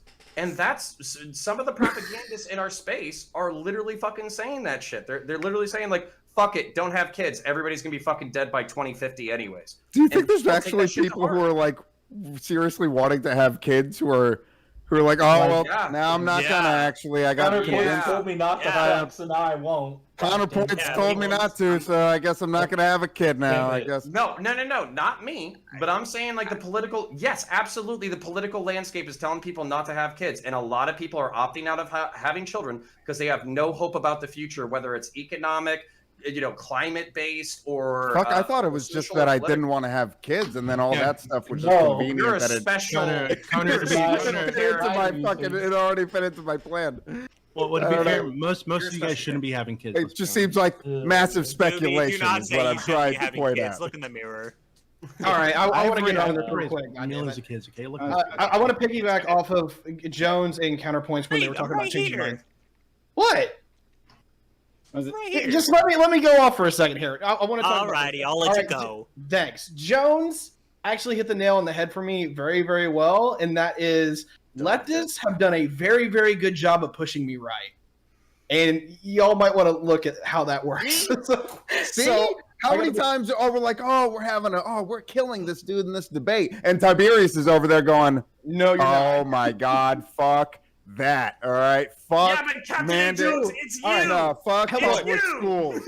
Fuck Right. that. So, we don't need to fund them at all. But some of these people are already leaning into the direction they're going to go, and you saying what you have to say, it may make a little bit of influence, but they've already decided that they're going to go that direction. So Tiberius, I'm sorry, I think that's kind of a bad argument, because it seems like you've already been that way, and I don't see you going socialist anytime soon, man. You're right. It's Captain Jones's fault. Wait. Okay, so you're never going to get me to go socialist, sure. You can definitely.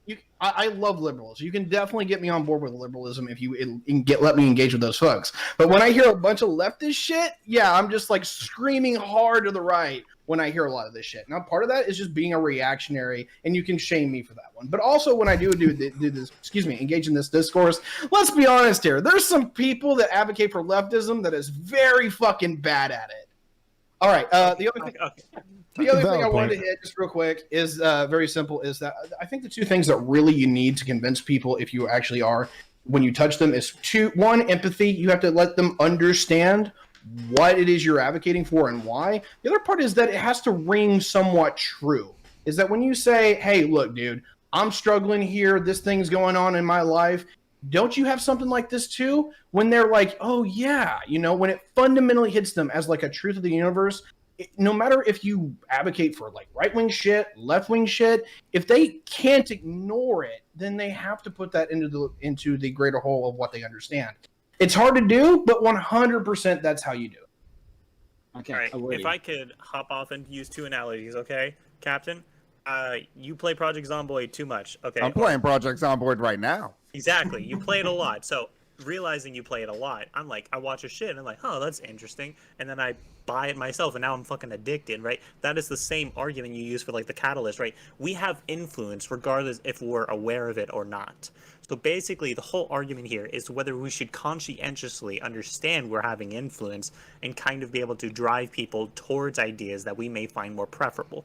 And so like that's the whole aspect, right? Is influence happens regardless if you think of it or not. Two is like I can talk about specifically my experience of being driven like even crazier. It's like talking to Connor and he's like, yo, people are fucked. And I'm like, okay, you're right because society is fucked, okay? Society is a fucked institution. Like you basically either drive me to like being an Amprim or becoming like a fucking post-structuralist, and I hate it here. And basically is like influence and effects happen regardless if we think about it or not, and there can be adverse effects. But fundamentally is these things will exist of like influence and people being affected by different opinions. This is just kind of how society functions.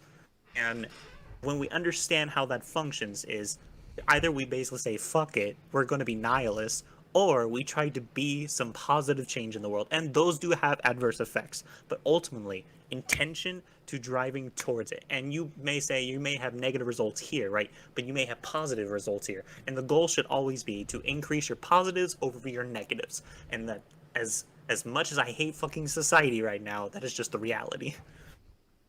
Okay. So, I guess I was it. Yeah, go ahead. I just and then Doobie wants his hand up. Yeah, so like I definitely I want to be careful with my words here.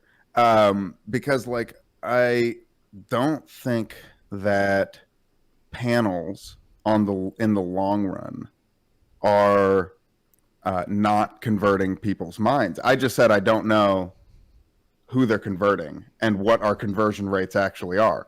We could very well be I'm a leftist, I guess.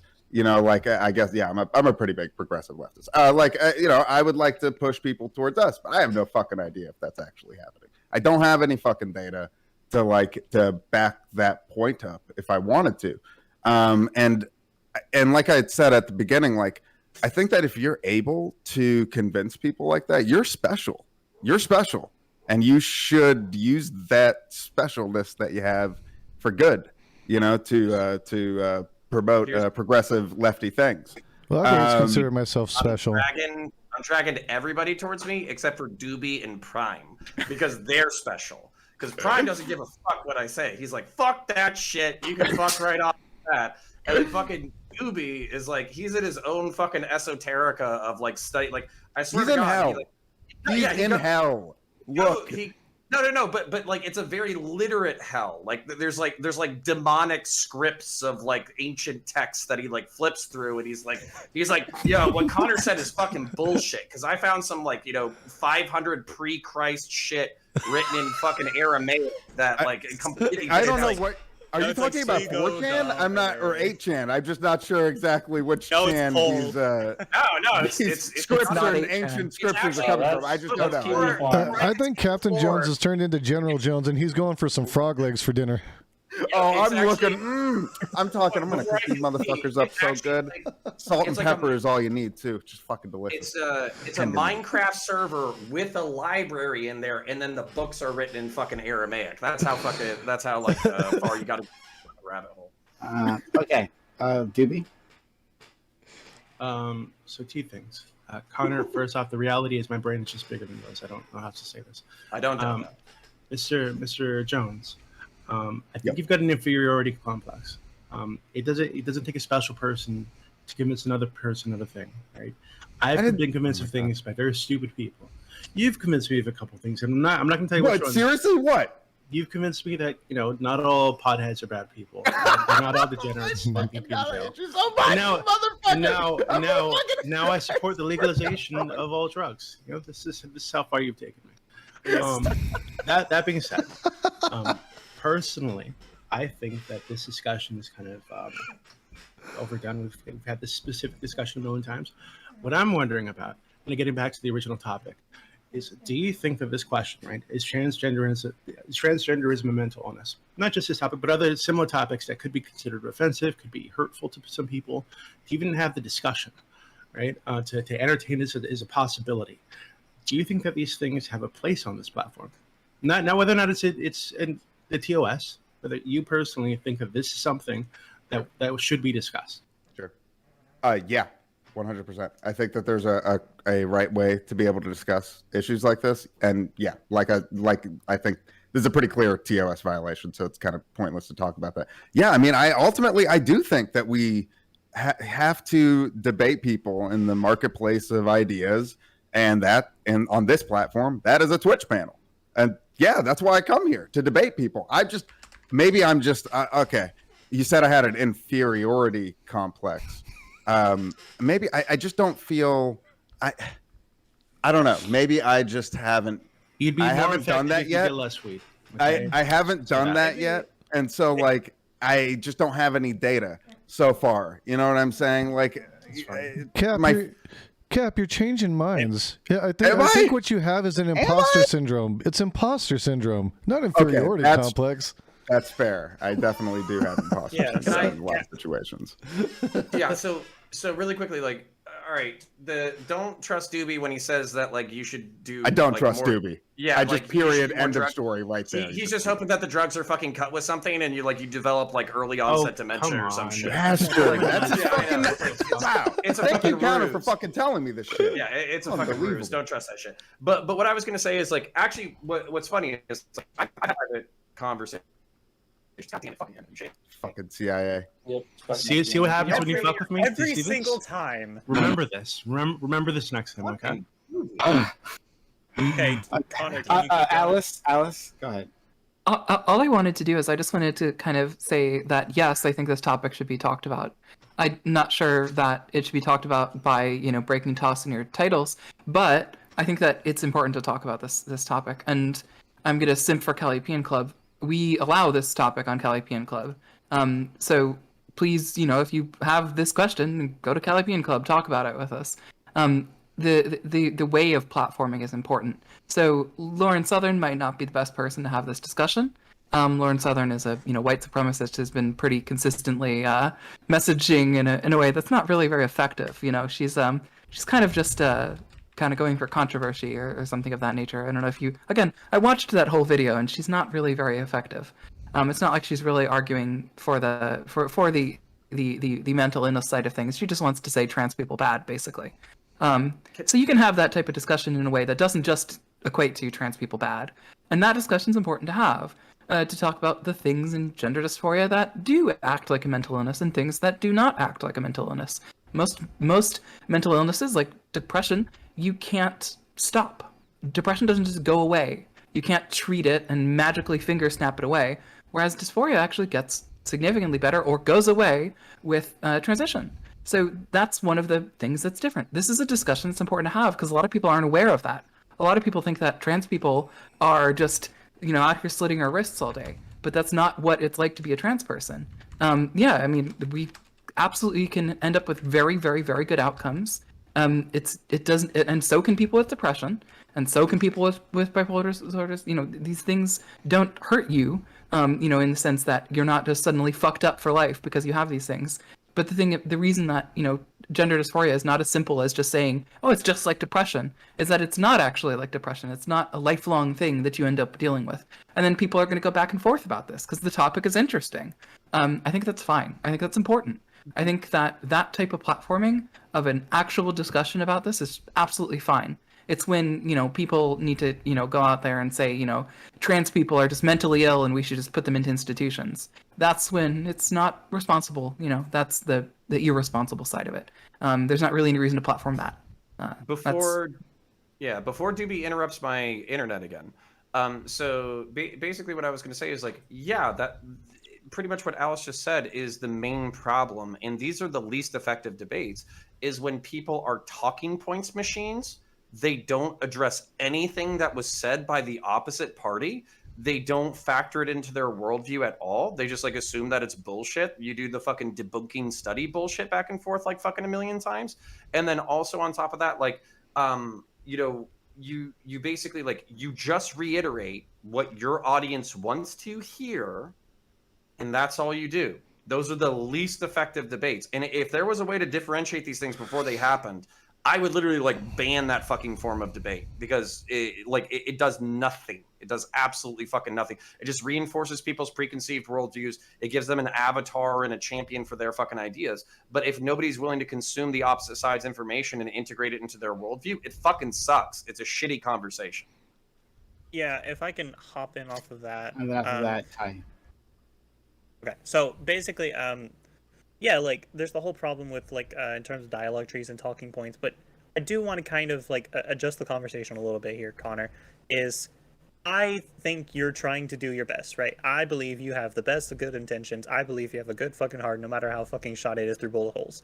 Basically, is I understand that. My concern is in terms of your interactions with Lauren Southern sometimes, is whether, like, when you have a very personal relationship with someone and you're trying to affect them, and I don't think you should drop that. I think you should continue to try and influence her to the best you can.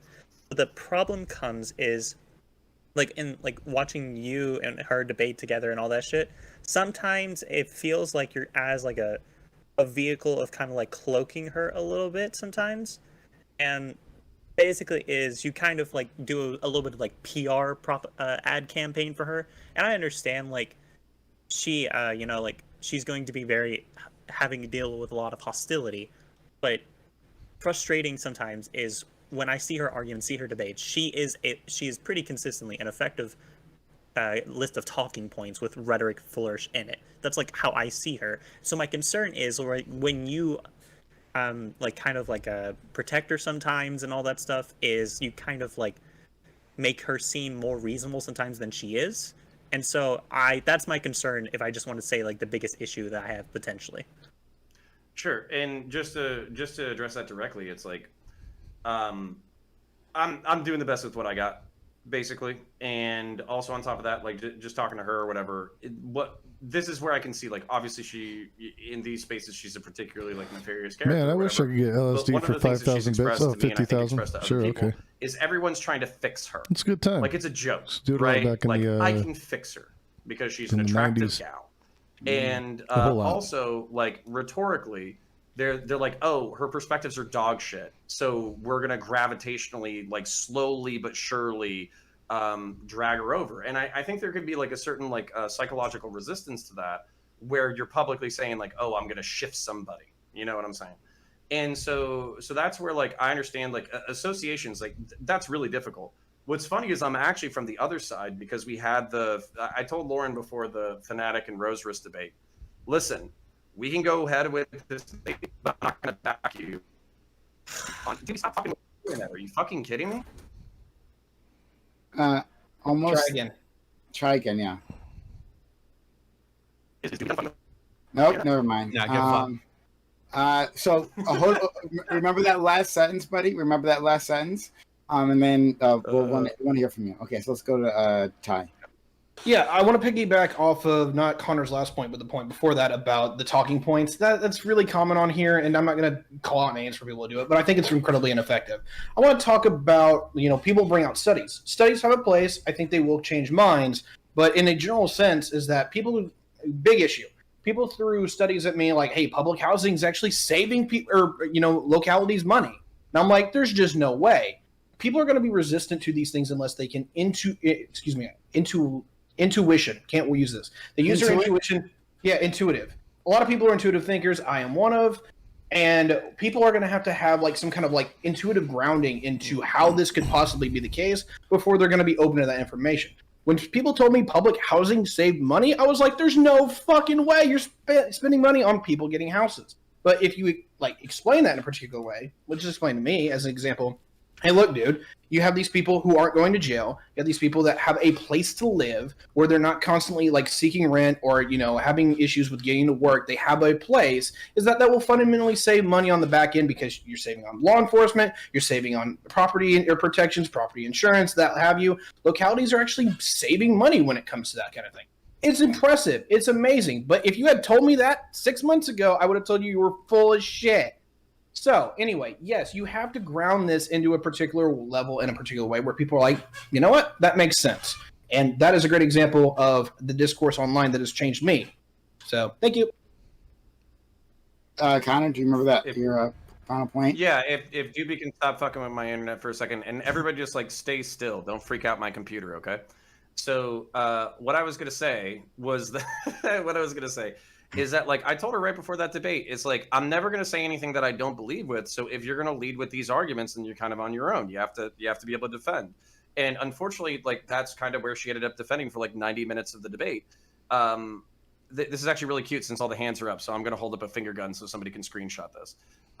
So the fucking there we go. Perfect. For a black man. Yeah. Yes. Canceled finally. So.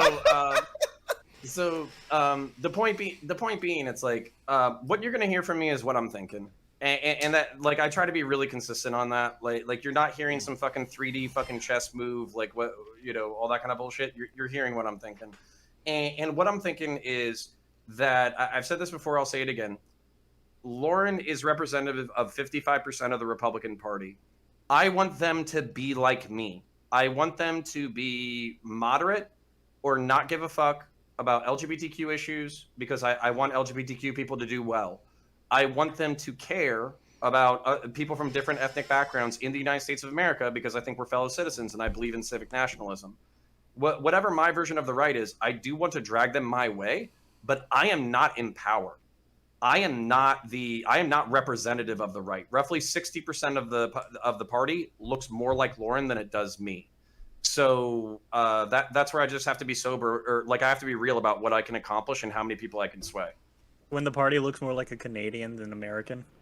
Sure, and like I still want guns, but yeah, like Ty was saying, there's some concepts that are intuitively not conservative, but actually are. Fiscal conservatives, like if they realize that they could save money through public housing and they could employ more people and they could have a better economy, if you care about those things, then while it might be a left policy, it can fulfill a conservative goal. And then that's a fucking thing is like a lot of conservative, like the problem that I think that Ty and I have like frustrations with the conservatives on is they tell us what the goals are and we sincerely agree with them, but then we start looking at how to get there, and how they want to get there is cut taxes for the rich, spend the money on war, and that's it. And that's all the policy prescriptions you see out of the real Republican Party, and that's frustrating as fuck because I believe in the ideals and the ideology and the goals, but I think the policy is bullshit, and I'm really frustrated with that. Because the stated goals of the Republican Party and their actual policy are not the same thing. Damn it. That lasted a long time, actually. That's true, it did. To be fair, that's probably the longest I've ever heard him talk. Can I piggyback that just a little bit? Right. Yeah, so, like, okay, I've gotten older. I used to be a leftist 5 years ago. I'm not now. Part of that is changing and aging. Part of that is not. I'm going to table that. I grew up with a Republican Party that was the party of Wall Street and the party of, like, Christian conservatives.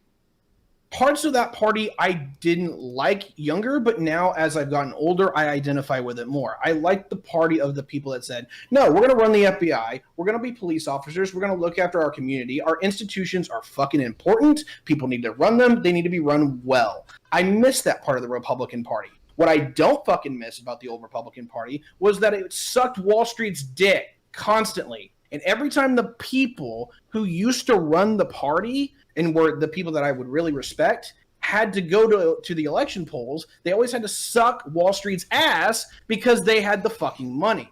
One of the big things that I loved about Trump and MAGA, God, I hate to say this, is that they were incredibly anti-corporate. Is that they said, you know what? Corporate America is fucking us. They shipped up our jobs away. They're woke as fuck. Screw these people. I loved that about MAGA, and I absolutely identified with it very, very strongly. Now, that's an entire issue to itself, but what I'm getting at is that I would love to be a Republican, but then you get Trump.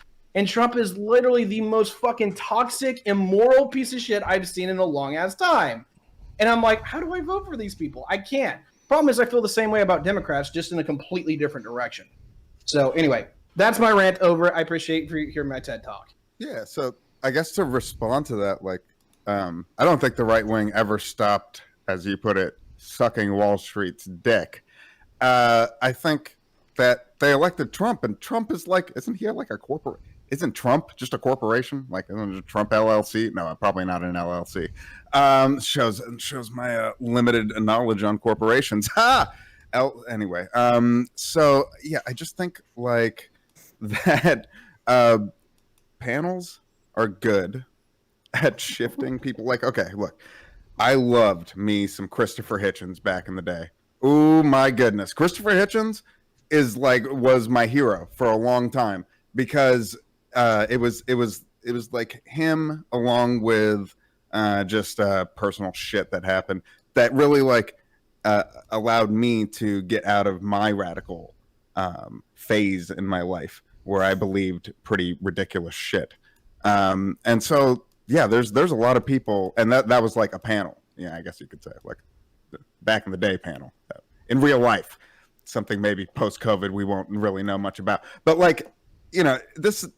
So I don't want to say that we can't have an effect over time. I think like one of the big effects that we can have is simply by introducing people to people that they haven't, types of people that they haven't been introduced to before. Like, how many times have we heard, oh, the white guy in Kentucky, he literally just, there's no black people around him. He doesn't know anybody of color. It's like literally just all white around him. He's never been introduced to somebody else. Like, yeah, we can introduce people.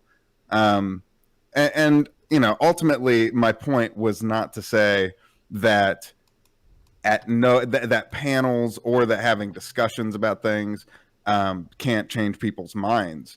I just think, like, for instance, I'm just going to use this as the latest example. I don't think that the debate over what was it, school mandates that Sherry and Hans and then boom blew up into a big thing. I don't think that changed anybody's minds on the actual debate, and people weren't there for the mandate stuff. They were there for the fucking blood.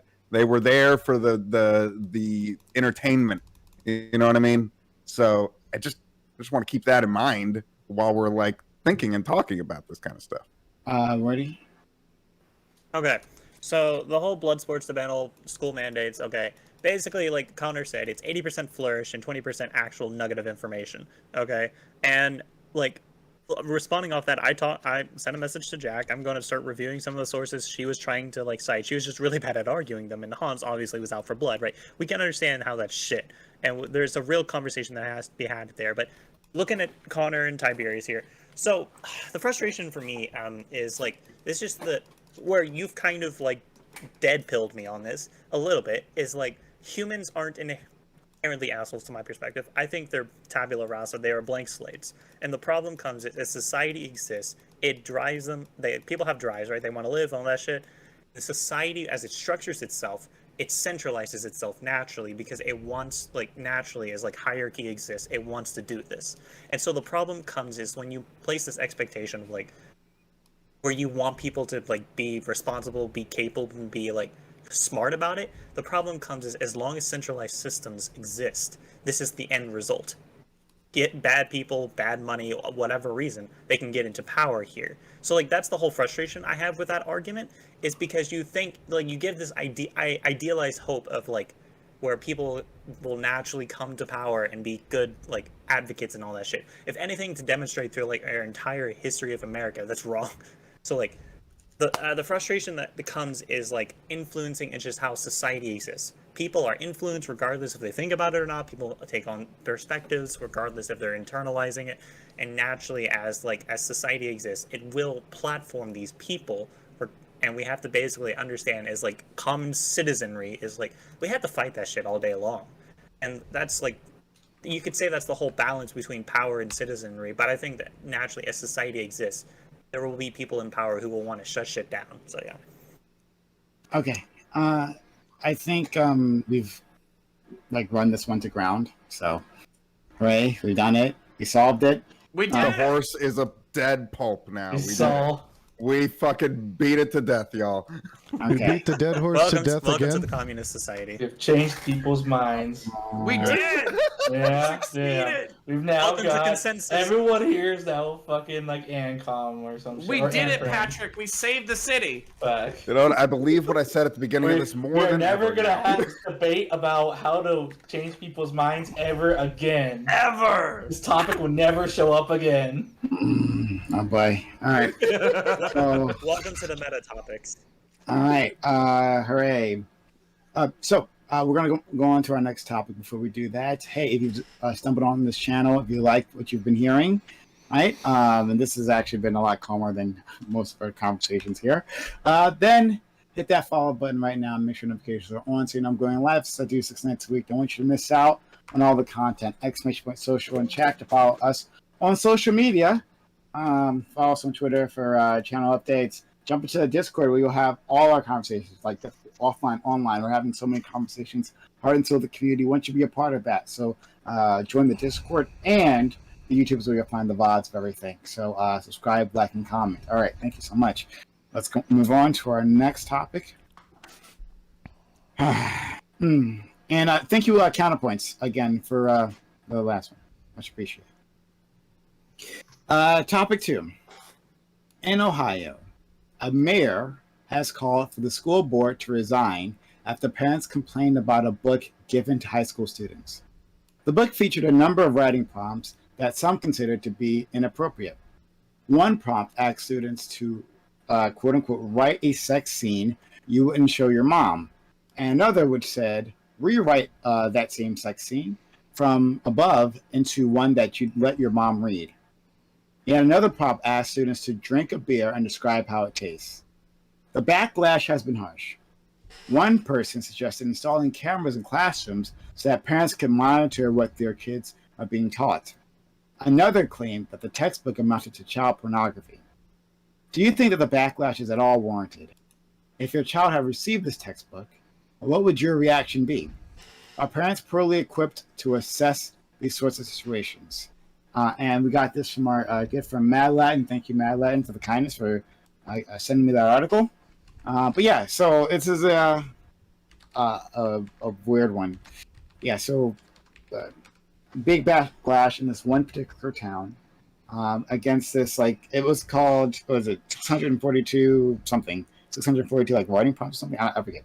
But anyway, it was used, I believe, in a high school class that was for like a college level, like college credit class. They teamed up with a certain local college to put on this course, and they were given this, and it was just like more supplemental material anyway, but they had these prompts, and people have taken to it very harshly. This isn't the first time you have these like moral panics over these types of things. This has happened quite a few times. So I want to know, like, are these not only just this particular one, right? This particular backlash, but these types of reactions, are they warranted when like something risque happens to high school students, or should we chill the fuck out? Your thoughts? All right. So we're gonna go with introductions. We'll start with the illustrious Alice. Thank you. So I will say that I don't have a lot of information about other scandals like this. I think in general, people in high school, they are early teenagers to like, teenagers, normal teenagers, whatever the difference is there. And they're not really necessarily, with a teacher at least, shouldn't really be being presented certain types of material. Do I think that they shouldn't be covering topics like sex? No, I think covering sex is fine. I think a novel that discusses sex in any sort of manner is probably fine. Pornographically, no. But in a matter-of-fact way, in the reality that they are going to, as adults in a few years, going to face, fine, not a problem. This book, on the other hand, 642 Things to Write About is the name of this book. So first off, there's another book, 642 Things to Write About, Young Writers Edition, which has exactly the same prompts, minus the sexual ones. Second off, some of the other prompts from this exact book are, describe a time when you wanted to orgasm but couldn't. Write 10 euphemisms for sex. You are a brand new suicide hotline counselor. Describe how you feel during your first call. Let's see here. What else? There's some other pretty good ones. Sermon for a beloved preacher who's been caught in a sex scandal. So these topics are just not really appropriate for a high school class. They're not an educational set of topics. These are just, raunchy topics that adults would enjoy writing to get the creative juices flowing. And I think that's fine. But the thing about this was that there's an easy alternative. I think, I think that Americans especially are really, really prone to, moral panics. I think in this case, yeah, this was just a shit move. But I don't know if anyone else read the whole article and read all the stuff about it. But the mayor of that town is calling for the 5 school board members to step down over this, which is just insane. Yes, you made a mistake. We fucked up. You probably shouldn't have put that book in front of kids. But to tell the school board to step down over this, that's insane. Nobody deserves to get fired over this. Nobody deserves to be told to step down. The thing that you need to do is just say, oh, sorry, we fucked up. Let's move on. We'll take that book back. We'll give them the other one that doesn't have all the stuff about masturbation, and we can keep going. You don't need to make this giant fuss of it. That's my main problem with this. The book itself was insane, but the moral panic over it is equally insane. So. Oh, very well put. Thank you, Alice. All right, we'll go to Jason next. Yeah, I don't know if my kid were to see this. Oh, wow, beautiful. Mute again. Pro streaming, yeah. I like Pro streamer.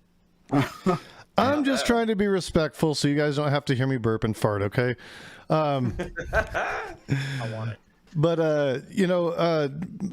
I don't know if my kid was a senior in high school taking a college level class and she came home with this, I would be upset that she was given this content, solely because it's telling her to do things that are quite frankly illegal, i.e. drinking a beer at 18, at least in my state. That troubles me. It does trouble me, the aggressive bent towards sexual content. I think that in a college setting, that might be perfectly fine. I think that in a high school setting, well, you start to get to a place where kids can accept and learn things that maybe we would call more graphic. I think they took it way too far. And honestly, if the superintendent and the school board didn't know what was in this curriculum, they're grossly negligent. They're grossly negligent in dealing with this shit.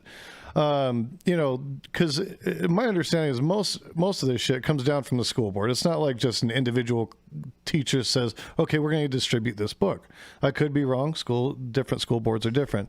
I don't think that the idea of criminalizing the school board is acceptable in any ways. I think that's absolutely ridiculous that the mayor said, well, we're going to, you can either step down or we're going to charge you. I think that's ridiculous. I think it's a horrible oversight. It's a gross oversight. But quite honestly, I think termination or stepping down, that may be a solution, but certainly not criminalizing it. And I think that the parents wanting to put cameras in the classrooms and shit like that, it's a bridge too far. They've taken it too far. They're taking reactionary measures, and I bet a lot of these parents just pretty much hate the public education system as it is anyways. So, I take that part with a grain of salt. I think they need to cool their heels a little bit, maybe look at it with some context. But, yeah, did they do something wrong in distributing this book? Should there be, consequences? Yeah, absolutely. Should it be firing or getting charged with a crime? Hell no. Counterpoints. I agree with 90% of what Alice said, but my determination would be based off of whether or not it was intentional and who was in charge of that decision. So, for instance, if it was an individual teacher based on prompts and there's not a problem with it, then I would want that teacher to be fired. That's really Wow. fucked Yeah. up, dude. It's really fucked up, dude. Oh well. Every Alright. fucking time. We got. I think we pretty much got what you said. So. Stop fucking with me, Doobie. Okay. Let's go to Wordy. Like, this is what happens when you cross him. Now you'll know. Wordy. Yeah, okay, so it's really easy. The book was stupid. That was a fuck up. And I think more than anything here, it's probably not intentional. Oversight shit happens all the fucking time.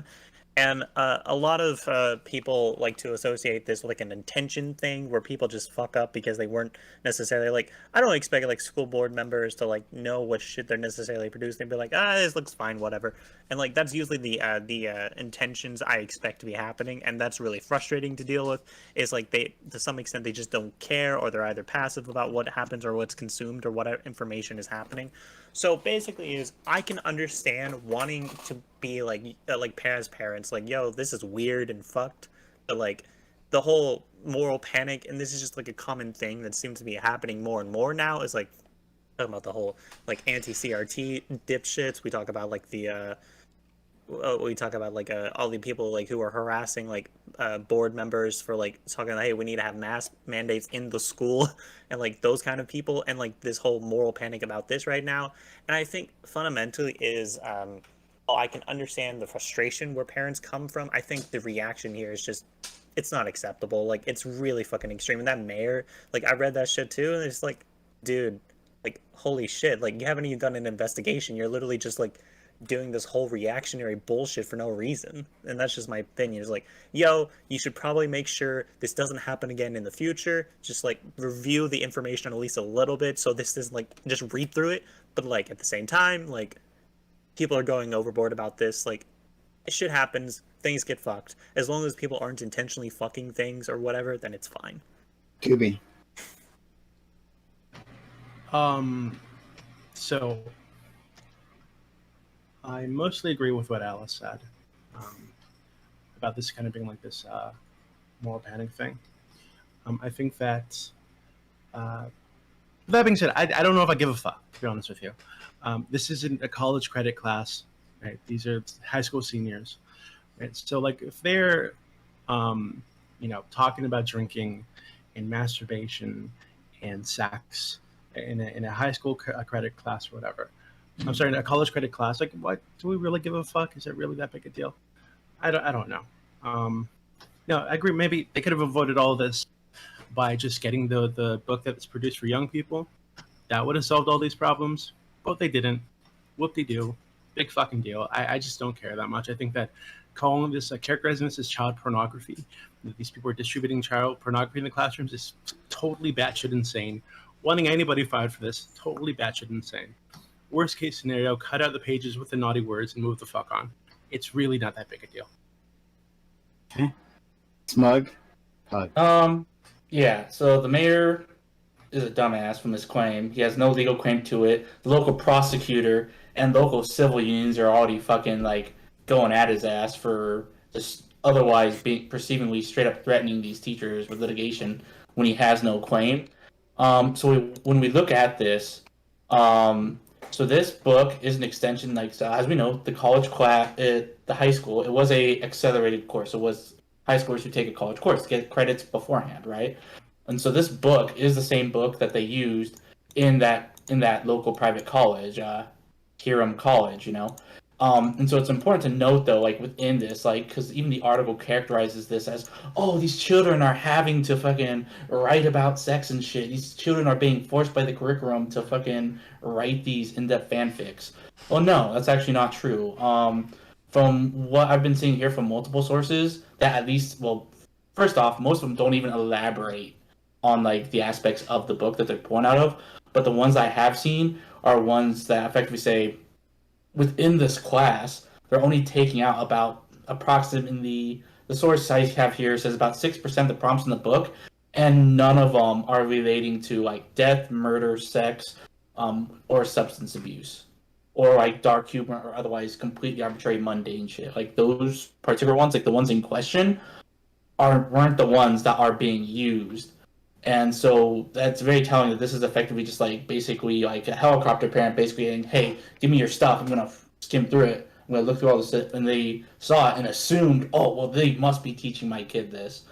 To Alice's point, like the school district, yeah, they could have been smarter and used the more age appropriate book, potentially even the college, if even by the college's admission that they don't even use half the prompts in there. But yeah, otherwise, just like most of the people here, this is definitely just a freaking moral reactionary fucking feel. Okay. Let's go to Captain A. Jones.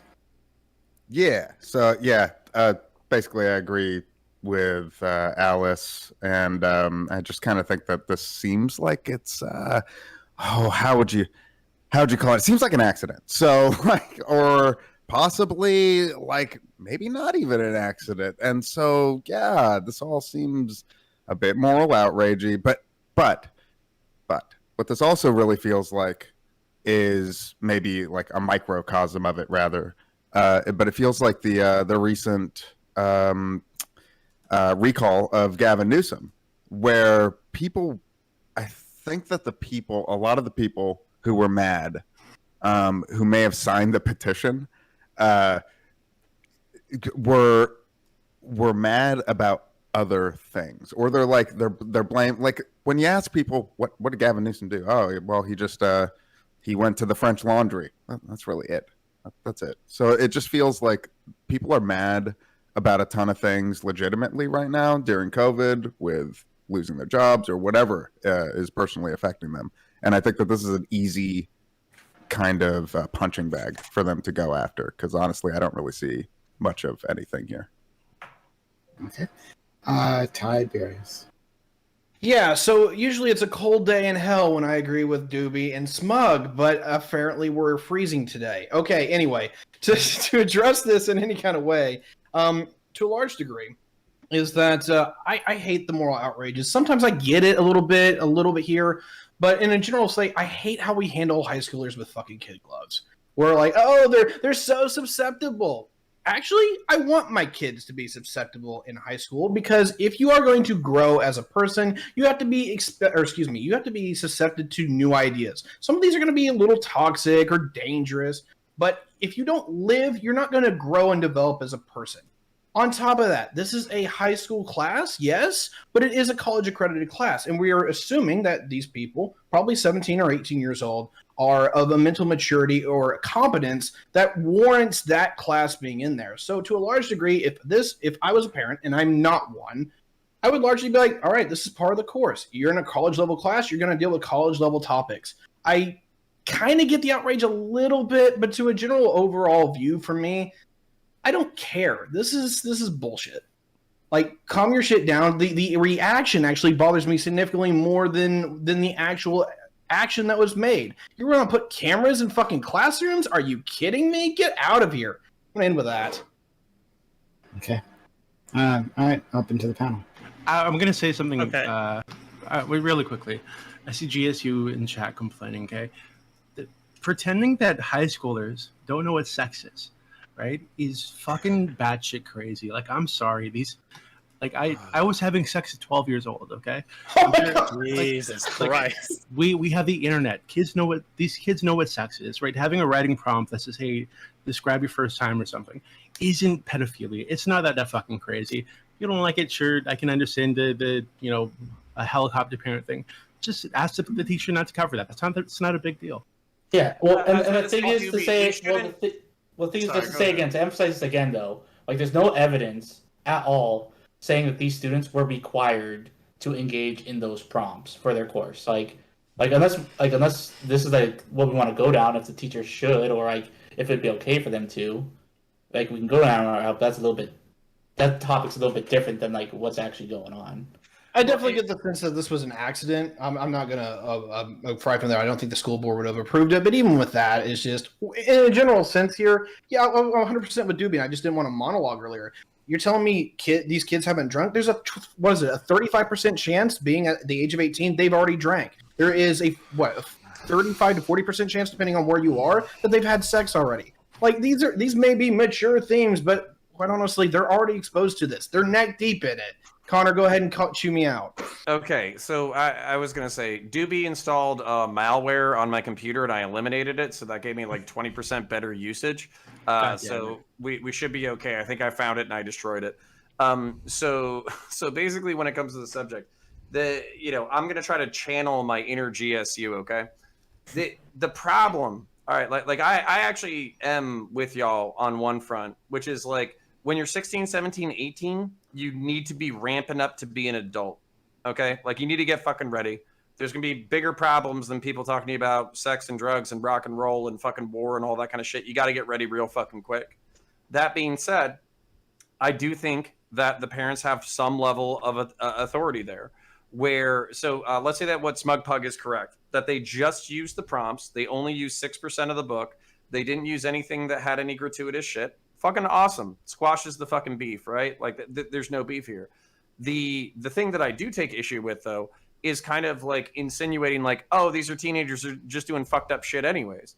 Well, nah, that's on the parents to decide when and where and how. And like, so to address what Alice said, like in an educational context, if you want to talk about sex, in an educational context, if you want to talk about drugs, that's different than encouraging kids to like explore chemical or sexual experimentation through an educational course. So like if you want to do the educational side of it, absolutely. But if you just want to say parents need to stop being fucking pussies and let me teach their kids about fucking jerking off and doing drugs, and go fuck yourself a little bit. Okay, if I can hop off of that. Okay, so And after that, we'll go to Alice. yeah. So Connor, so like basically the whole point here is we don't have to treat like the teenagers like they're fucking like 4-year-olds. Okay, I understand. Like we can both recognize like we were pretty fucking weird when we were kids and did shit, and like that's the reality. But I think like the concern for me talking about like the describe your first sex scene more than anything would be kind of the power relationship between like teachers and students there more than like that's my concern about that as a whole is like we hear a lot of shit about like like teachers taking advantage of like their kids, and maybe this could cause some issue, and that's just my concern of having that present as a whole. I can understand that. I don't think there needs to be this moral panic, but I do think there's an interesting conversation to be had about kind of like this weird gray area, right? Some of the topics were about like the first time I killed a man, right? Is like from a narrative standpoint, like the ability to kind of like morally explore the thought process behind that would be so fucking interesting as like a teenager to think about and explore, because like holy shit, like when you get a kid to like really conceptualize like loss or like in the process of having murdered and like kind of all the different rationales that go through a person's head, like that is really complex shit. And I think maybe joy too, to understand what fucked up things sometimes people think. But like as a whole, like I think there's a gray area where we can explore some topics and maybe conceptualize like in an educational way about sex, but not just like, hey, describe your first sex scene, because that to me it's just a little bit weird. Well, and to really quickly just explain some of the parental panic. The parental panic around these subjects is going to be that a toxic teacher is using this material in order to go after the kids. That's what Got him. Yeah. All right. I'm so sorry, buddy. But I was able to understand what he said. Yeah, I think we got a piece of it. All right, we'll come back to it. All right, let's go to Alice, and then Ty, then Jason. Man, I thought that Counterpoints got that virus removed. Anyway, I think the thing here is definitely like the educational context. Whoa. This book, was being used in a curriculum. It was supposed to be vetted. It wasn't vetted. Wow, that sucks. This book has some topics that just aren't necessarily appropriate. If you think about any other like educational material, we don't assign educational material that just happens to have like, you know, porn in it or something. Like, you know, you could arguably like assign some novel or something that just so happened to have a second half that was porn, right? You wouldn't like just be like, oh, that's fine. This is a somewhat similar situation in that the book was assigned for writing prompts that were not sexual. It was not assigned to cover sexual topics. It was not assigned to cover, you know, drinking. It was not assigned to cover writing about murdering someone. They wanted some very small subset of prompts from this book. So this was just a failure to vet it. Now, back to, again, the educational topic. There's books that we do assign in school that do have controversial subjects like this, and they might even have violent or disgusting scenes in general. You can even think about just Lord of the Flies. There's sections of Lord of the Flies that are pretty gross. The topics are kind of mature to talk about, and that's fine. We don't have a problem with that. It's about kind of what the context was and why it was assigned, and essentially the whole piece, right? We don't say, just go ahead and skip that whole shovel scene in Lord of the Flies. We teach that scene. We teach that whole part of the book. But in this case, this book was assigned, and they were told, skip everything else. Just take these 6% of these prompts or whatever. That's the issue here. The issue is basically just like, you assigned a book, you basically wanted some small subset, and a pretty large portion of this book is not appropriate for people under 18 to be taught in a you know, professional setting. That's the issue here. The issue is not whether we should teach about sex in school, whether we should like teach about, you know, violence in school, whether we should teach about, you know, underage drinking or whatever like that. It's just somebody fucked up in this case, and oops, shouldn't have done that. Probably shouldn't have taught this book in school. That's all it is. Like, we could have covered this in a great way. Okay, so can I just ask Alice a question? Okay, and then I got to tie in Jason. Just really quickly. So do you think that even given that this is like a college credit course meant for high school seniors, 17 to 18-year-olds, you think it's inappropriate to have, you know, describe your first time with beer or whatever, your time you're trying to have an orgasm, or describe a sex scene you wouldn't want to tell your parents? You think that's something that these kids shouldn't be talking about in school? With their teachers, yeah. Even in a creative writing course. Yes, even in a creative writing course. But there's context for this again. If you were teaching a creative writing course and for some reason it was, you know, sexuality in writing or something, I would be assumptive that probably that course is going to cover sexuality. This was not a course like that.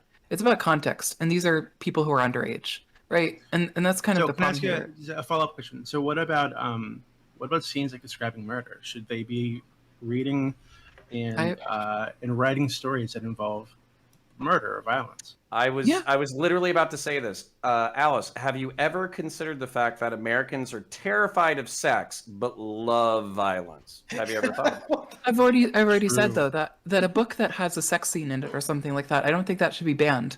I think that if you had a book that has some sort of graphic sex scene in it, I don't have any problem with that being read, talked about in a especially in a senior level class. That's not a problem. Yeah, but now, like, what about a creative writing course, right? Not a book, like a creative writing course, and they're asked to describe some kind of violent act.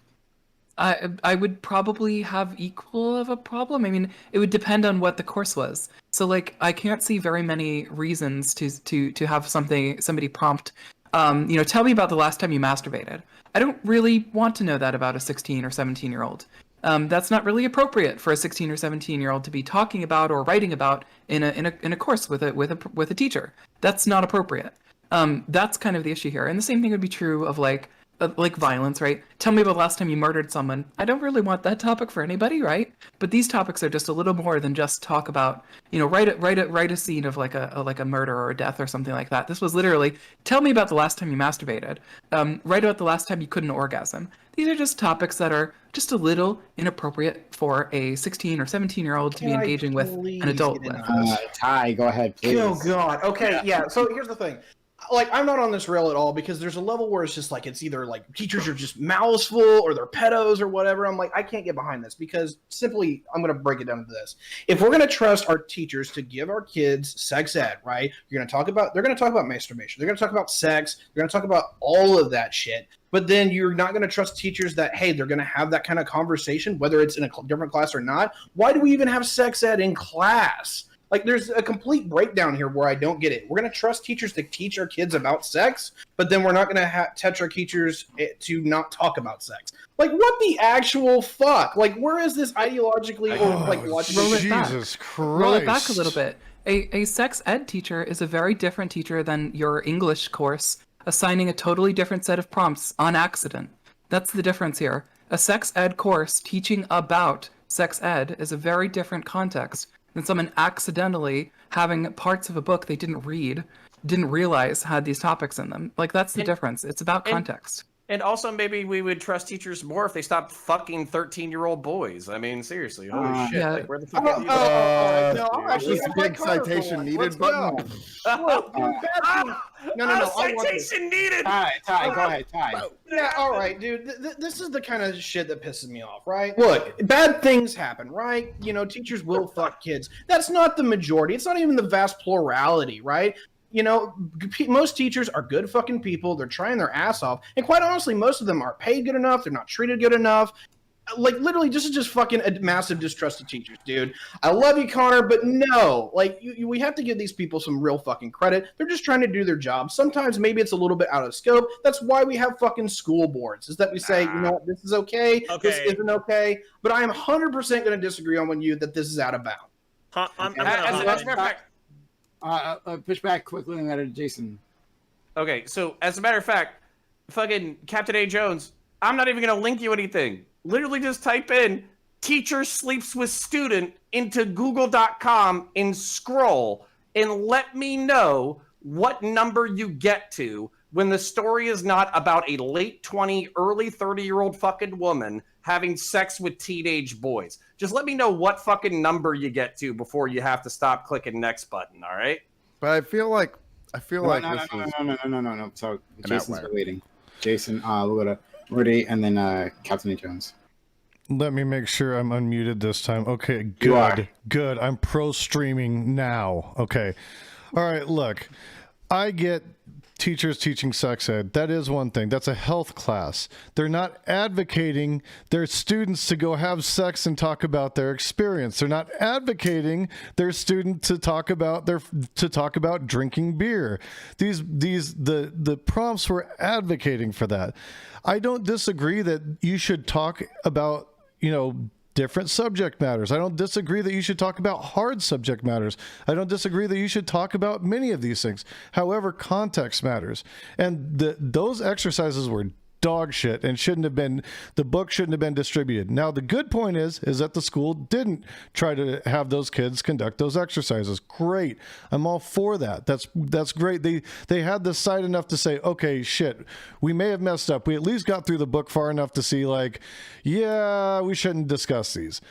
But it's just a simple matter of the book shouldn't have been there anyways. It's not the right environment for that.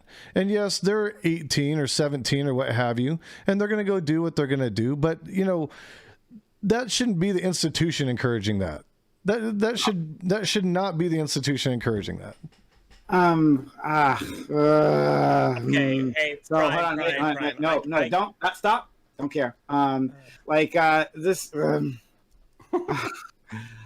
This has been pissing me off. This whole thing. I hate it. I hate it so much.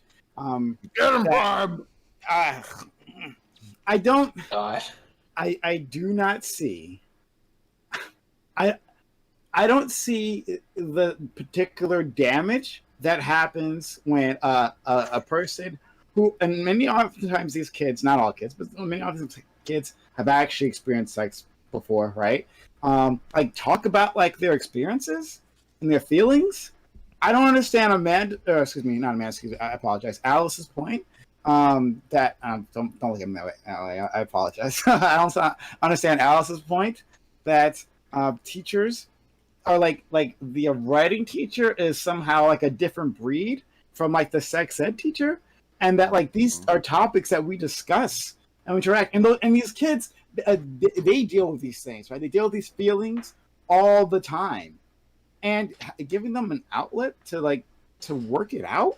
I mean, that's not what happened. To be clear, that's not what happened. The school didn't actually give these prompts, right? But just the principle of it all, to give them an outlet to work out these things when and I'm sure if you look at that book in its totality, right, you'd see other things, right, other interesting aspects of life that it's asking students to understand, but specifically sex, specifically this topic.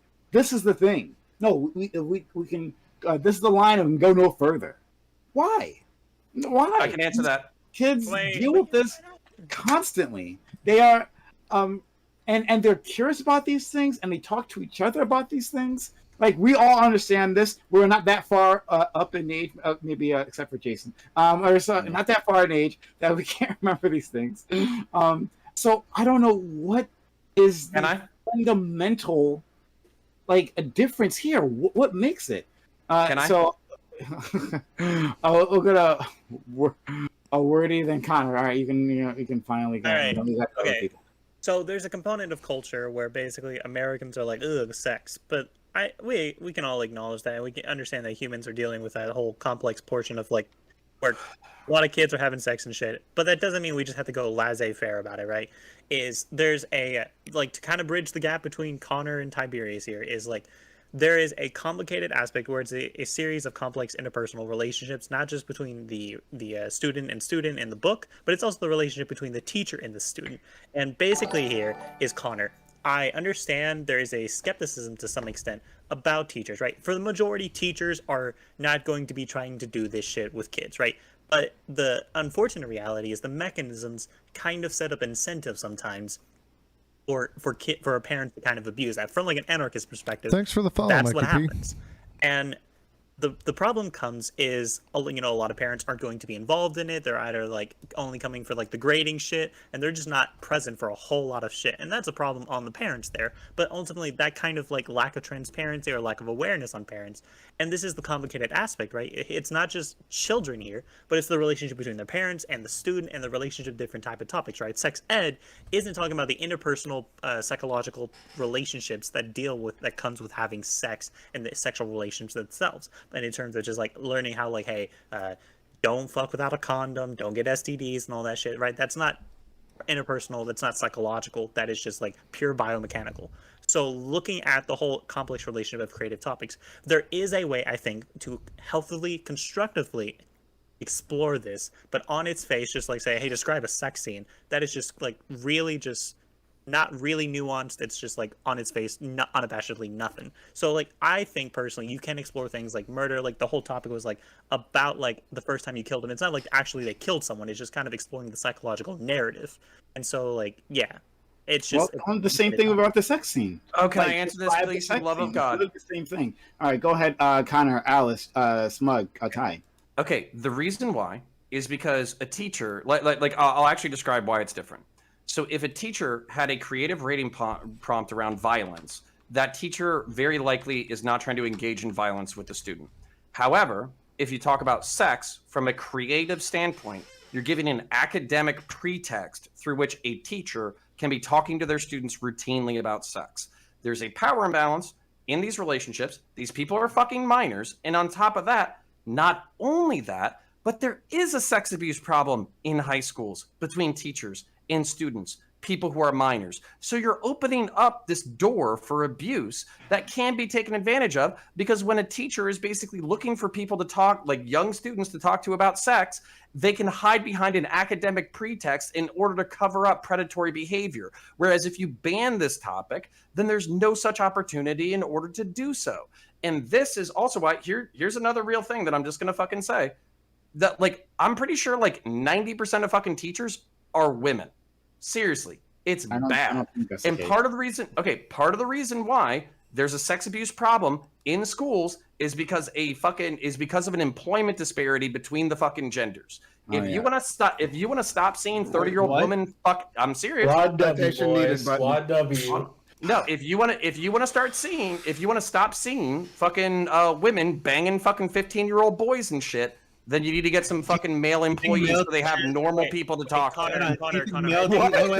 Wait, I'm not. All these female teachers are not keeping it in their pants. Do you think that male teachers are less likely to want to have sex with female students? No, but what I do. So what are you talking about? I'll tell you. So I think that hold on. I'll tell you because I'm familiar with the educational scene.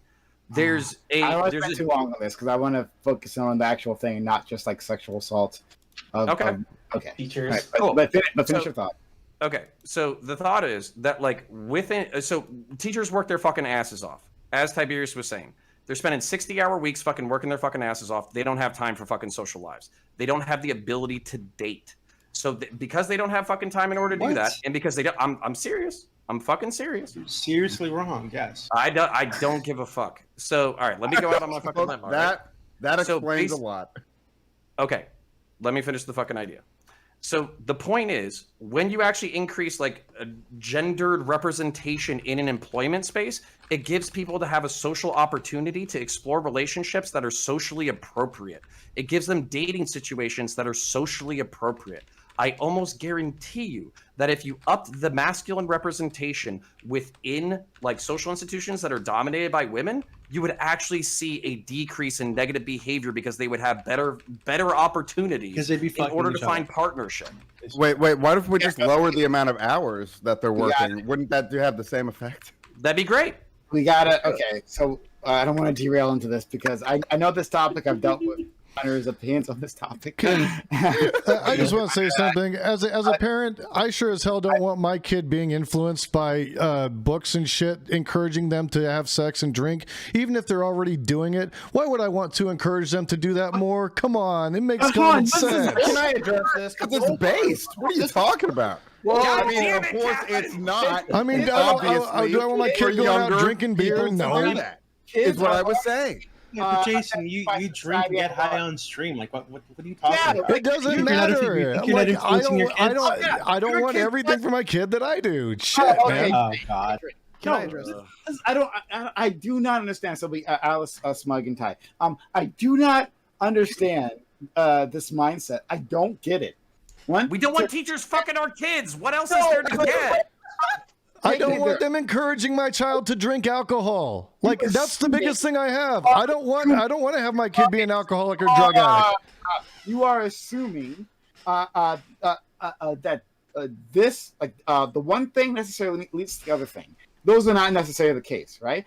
And then this thing about like, then if you give them an avenue to talk about sex, well then they can hide under this. We're going to use a disguise for predatory behavior. But then we have a thing called sex ed. We have a thing called sex ed where they talk about sex all the goddamn time. Have you been in those classes? It's very clinical. It's a clinical class. It's not romanticized. Who says this is romanticized? If you're talking about your first orgasm, you're going to be creative about it.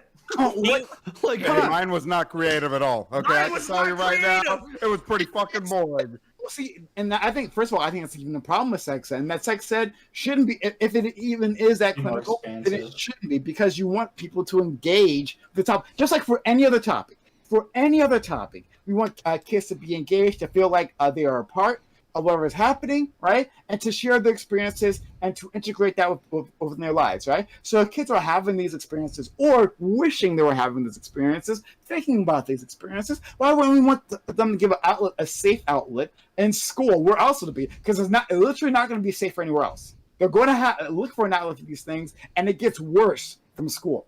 I think we can all agree on that one at least, right? It gets worse from school. At the places where they could do this. So we should let the school legitimize that? We should let the school legitimize that. Yes. No, yes. I don't want the school legitimizing my daughter abusing alcohol. No, I don't. No. Legitimize gay sex, because a lot of those kids, right? A lot of those LGBT kids aren't going to get that kind of the talk to discuss these things, right? Their feelings. There's no outlet. Media that so often doesn't cover their experiences. None of that happens, right? Wait. So yeah, give them an outlet to discuss these things. Like you don't have to talk about sex in terms of personal relationships, though. But people do have personal relationships. We talk about everything else in terms of personal relationships, and that's fine. But this one aspect of life, this is Puritan bullshit that I just cannot stand. I hate it. I deeply hate it. Oh, it'll change after you have kids, Prime. Let me tell you. It'll change when you care about your children. We're not talking about middle school kids. We're not talking about elementary school kids. We're talking about high school kids. We're talking about high school kids who are just about to go to college. They're on a college prep course. But now, Yeah, but they're still in high one school. subject that's impossible. All right, I got to. Alice, go ahead. So, first off, Prime, nobody's, I think, going to disagree necessarily with giving kids a safe space to be able to talk about their feelings or thoughts on a topic, especially even a controversial topic. There's ways to do that. Sealed journals, for instance. There's ways to bring up this type of topic that can be a safe space for them to put their feelings down. That's not a problem. Here's my problem. Let's say you are in a college class. And it's an English class, and it's an English class that's been communicated to you as English 2 or English 1. I don't care. And you're doing all these normal prompts. You're not even doing prompts most of the time, right? You're writing essays. You go through the different types of essays. You learn about, convincing people with essays. You learn about each different type of essay. And then your teacher one day says, okay, we're going to do some writing prompts. I want you to write an X-rated Disney scenario. I want you to tell me all about mermaids fucking each other. Okay, next, I want you to tell me about the first time you had sex. All right, I'm going to grade you on this. Don't forget. And then I want you to tell me a whole sex scene, and I don't want you to be able to show your mom because it's got to be really graphic. This is not appropriate, right? You would say that in a college course, you wouldn't want that to happen. That would be inappropriate in a college course even, right? That's not appropriate. I would be offended. I'd be upset. I would probably drop that course for that type of stuff because that's just not appropriate. That's not reasonable. That's not asking me to talk about my thoughts or feelings about something. That's like just lascivious grossness. That is some of the prompts from this book, by the way. I was reading verbatim from the PDF of this book. Yeah. So that's my problem here. The problem is not about talking about thoughts or feelings on this topic. I agree with you, Prime. You're right. There is a lot of Puritan attitudes. It's that the prompts in this book were not written aimed at a children audience, essentially, because people under 18 are children. I'm sorry. You're saying people over 18 are the same thing. No, I'm saying that as an adult, I would not want to write to my professor and be graded on a sex scene about Disney characters. I wouldn't want to write to my professor and be graded on my own last time I failed to orgasm. I don't want to be graded on the college aren't assigning that to you then. The colleges aren't assigning those prompts to you. So the individual prompts, I think we can quibble about individual prompts here, right? And say like, no. whatever, right? I'm not trying to quibble about prompts. I'm asking you to use your brain. So think about these. I always do that. You don't have to remind me to use Think my about brain. these prompts. Think about these prompts that we just talked about, and those prompts themselves. Do they do the thing you're asking about? You have a good point. If you listen to me, then I'll understand. Then you understand. I'm saying that we can quibble about individual prompts, right? That are in this book, right? And like, are they the best to accomplish the mission that I'm even talking about? There is I can say there's a good way of accomplishing this and the less optimal way of doing this, right? And then a terrible way of doing this. But, right? We can imagine like worse prompts about sex that like, okay, like what is the point of this, right? We could do that. I'm saying though, I'm trying to look at the principle of the matter. That's what I'm focused on, right? Less these individual prompts and more the principle of the matter of talking about these issues and in a personal manner, right? Talking about your personal experiences. That's the heart of this. Right? Any individual prompt you can point to, right, and say, oh, okay, well, maybe this one is a little too much or whatever, right? You can do that, but like that doesn't get to the heart of the matter. Like, should we encourage an environment where kids can talk about these things? It seems like, Alice, you at least agree with that on principle. That we can do this. Now, do you agree that it should happen within the context of a classroom environment with high school kids? Do you agree with that principle? Moving away from any of these individual prompts, but just like, hey, let's talk about our experiences, your desires, right? Let's try to work these things out. No, I don't think it should happen in the context of a normal English literature high school classroom. I think there could be a class that had this as the topic. I think that's possible, but it would need to be something that was discussed because I personally would not want to be graded on my personal sexual experiences. Hold on. First of all, like, how could that doesn't even make sense. That actually doesn't make sense. One, because like, how could a teacher know if you had a sexual experience or not? So they couldn't grade you on your personal sexual experience. It's not a thing that can happen. I have to write about something. It's a creative writing course. My God, can I fight about this, please? Yeah, exactly. So there's this website that has plenty of videos that have a ton of these different scenarios in them. They're actually very realistic. Yeah, I consider them documentaries. Most schools have a venue to talk about this. Later on this. All right, go ahead, Smug. So we're kind of back to going this back and forth shit about like we all agree that these prompts were not taught in class, but then we're going into these well in college. What if they told me how to write about like drink or to explain this sexual instance or my sexual fantasies to my professor, you know? Like, and I think to a certain degree, like some of these prompts you can use. Like, I mean, in modern sex ed, the way that we're designing it through K through 12 sex ed, you know, wherein the first 4 or 5 years, it's your sex ed is learning about self-identity, self-acceptance. Later on, you're learning about acceptance of other and communication. And when you get to high school, you actually learn about sexual intercourse, learning about identifying sexual communication. And I think in part, though, like, for example, like if you want to use an example of where these prompts can be good, probably in a sex ed class. Probably it would be good in a sex ed class, like especially with the one where it's effectively when I see write a sex scene you wouldn't show your mom, and then it says like right under it rewrite the same sex scene into one that you would let your mom read. Well, that's literally a fucking coding. That's literally a way that you can explain how we stigmatize sex and our communication with other people, you know. And it's a prime example of showing how we stigmatize that act in an action that shouldn't otherwise be stigmatized later in life, you know. And so like there is utility in some of these prompts, but like we're going back to like what started in the very beginning. We're going to these like extremes of like, well, I have to write my 50 Shades of Grey fanfic, and now I gotta get to my professor in hopes that I fucking describe my tonguing scene well enough for him to give me an A. That's not even the fucking problem. Oh my god! There's so much fucking shit I need to hit. I gotta at least hit the highlight reel here. Okay, number one. When it comes to the influence of people, number one is that I absolutely reject that this is encouraged. Even if you ask a question, you have the ability to say no, and we're treating people like they're fucking drones. Guess what? When you actually question people, there's times for being exploited, there's times of vulnerability. Here's the real truth of the matter. We have to accept that teachers are effectively surrogate fucking parents, okay? Whether you like that or not, you have to deal with that. Now, if you want to say you're going to outline this or outline that, I can get behind you on some of this deals, but they're going to have more intimate relationships.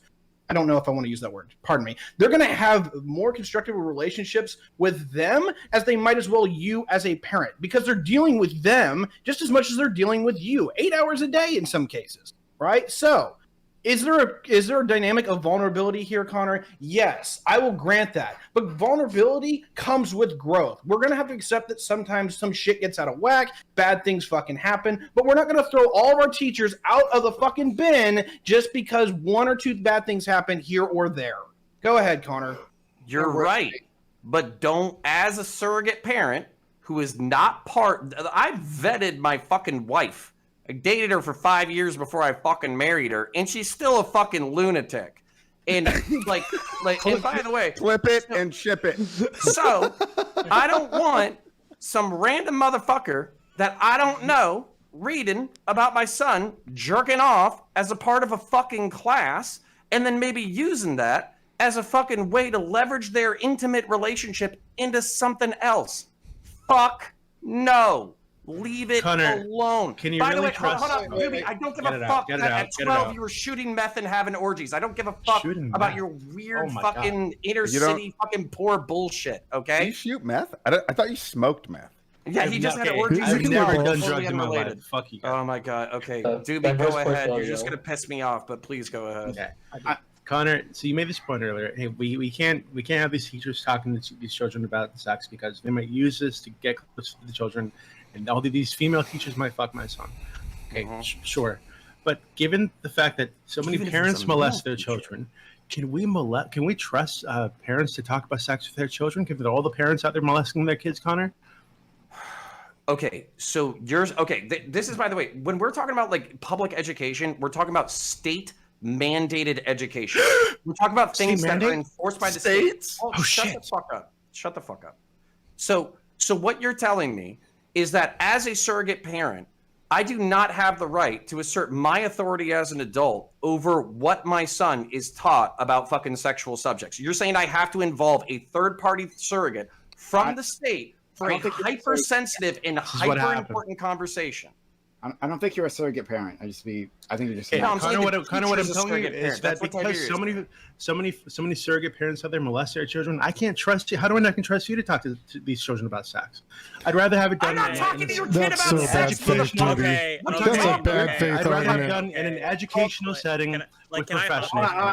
I want to because Ty had the response. So This is bullshit. And by the way, this is like when the right wing or the moderates or whatever, when we're talking about rhetoric that drives people fucking right, this is it.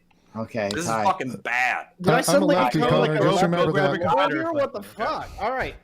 Okay, so Connor, look, I feel for you, dude. I 100% get it, but there is a point here where I don't logically make sense with this, right? If a teacher has almost full purview to do anything, whether it's on ground or not, now you can say state mandated wise that they can teach you this, that, or whatever, but we've already seen numerous examples that they can largely teach that in any interpretation that they want. So if a teacher does want to go, hey kids, this is what an orgasm's like, I can describe it that, we can fire that person for saying that, but they're at full liberty to do that, and there is nothing we could fucking do to stop that. Fuck that. Hey, wait. Fuck Okay, that. I wanna hop in on this. Wordy and Jason. Okay. So first, I do want to clarify a misrepresentation. Connor, you were saying it was majority women. I just dropped something in the Twitch chat. So it seems that most offenders were male. And I wasn't talking about offenders. I was talking about population of the general school. I understand. I was just saying there was a bit misrepresentation, but kind of like going from an outside perspective, I can understand, Connor, is that we don't want these teachers kind of like being part of a public institution, having this authority over children, right? There's a difference between the relationship between a parent and child and a difference in the relationship between a teacher and student. And the problem comes is, while students may conflate that, we still have to ultimately maintain there is a delineation, a distinction between those two groups. And the problem that comes is we may have some blur between them in terms of like how friendly you are to them. Maybe you eat lunch with them and stuff. Like I did that with my teacher too. Like, and on a lot of points, I considered them sometimes like a second parent. I understand that. I also do think there is a way we can go about kind of developing the ability to communicate about this, but not the way of just like saying, just have topics about it and all that shit. It's really kind of concerning to me is if we just have this, because teachers, Tiberius, have guidelines, they have policies they have to meet, and if they fail to meet those policies, they either get reprimanded or get fired or whatever shit. So like basically is the topic around sex, right? It's a intense, very intense, complicated subject, right? Murder can fuck people's heads up, but if you sexually abuse somebody, it fucks them up even more. And like that's the point here, is sex is much more complicated. And I understand is we can't necessarily stop students from exploring this, but we do have to figure out constructive ways of like either sealed journals or kind of a way where students can express their frustration with maybe their other fellow students and understand like there's the complicated relationship between teachers, right? It's about kind of an authority figure as opposed to a personal relationship figure. Should parents talk to their students about sex? We're getting to what Doobie was trying to say. Like, it's authority figure talking to a child, complicated. There's nothing more complex between a relationship between a parent and a child. Most complex relationship, right? So, should parents ever talk to your kids about sex? Or if so, we find out about it in jail. So, hold on. No, Wordy. I do think there is a bit of a difference here, is that a teacher is an authority figure. You can have a personal relationship, but at the end of the day, they are not your family. They may be friendly, but they are not your friend. I consider there is a personal difference between a parent and child versus a teacher and student. Isn't I it do make that conversation happens? Is it done by like family members? It's So it yeah, doesn't even work. yeah. Family members can have more opportunity to abuse children. We know this, right? Okay, Can y'all think about the fucking sentence that you're saying? Can you think? No. Fuck this, Prime. Seriously, God damn it. You're saying that because sometimes parents abuse their kids, the state should be teaching my fucking kid through a creative writing class about their own sexuality. What the fuck is this sentence? That's not what I was saying. That's not what I was saying. Maybe pay And I'll be attention happy to listen. or you lose your shit over me, right? Like, I'm talking about the principle, right? I'm saying that the principle doesn't stem from the fact that parents might abuse their children, right? That has nothing to do with it. You are the one who brought in abuse. I didn't want to talk about abuse. You keep bringing abuse into this conversation. That's because you. it's important. It's an important factor in this conversation. No, it's not. It doesn't necessarily have to be part of this conversation. You have made it part of this conversation. But anyway, since you have jacked the standpoint, right? And you're saying that that there is something special. You and Morty are saying that there is something special between the teacher and the student relationship, and that we should not let sex, right, the conversation of sex, right, infiltrate that, because that's not what I was saying. Okay, there's nuanced ways to approach it. So, that if this gets infiltrated, then this will somehow this could be an avenue for abuse. Well, then it just makes sense. Then there's another authority figure that has even more power, a more complex relationship, more opportunity to get up to mischief, I guess, whatever, right? I don't know. And that's the parent. That's the parent. So if that's the case, can parents not have these conversations at all with their kids? Because who knows, right? Well, this is an adult and authority figure. They might take advantage of this. I'm not saying that what you're saying isn't a possibility. I'm not completely dismissing that.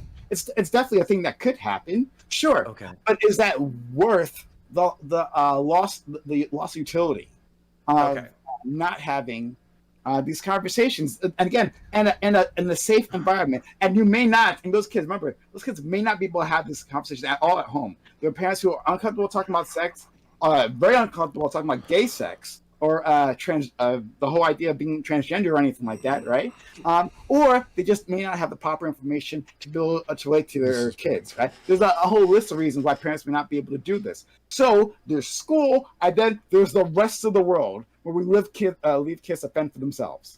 Can I come your way in like as charitably as I fucking can, and you tell me if I'm not understanding you, okay? Okay. So if I'm understanding you correctly, what you're trying to say is that because there are families that do not educate their fucking kids on sex, because there's so much mixed messaging about sex, because gay, trans, pan, whatever kids don't have an opportunity to pursue these subjects, they are vulnerable to emotional abuse and inexperience, resulting in more negative outcomes than if they had an opportunity to express themselves in a safe place. And because families oftentimes are, for me, family is the safe place to have this conversation, but I'm straight, right? So like it's super fucking easy for me. But for other people who might have a more complicated relationship with their sexuality or sexual identity or gender expression or whatever, since they can't get it at home, they need an alternative to be able to figure themselves out. Mm-hmm. Does that seem like the steelmaniest position of what you're saying? And for straight kids too. It could be, not just straight kids not just gay kids have issues related.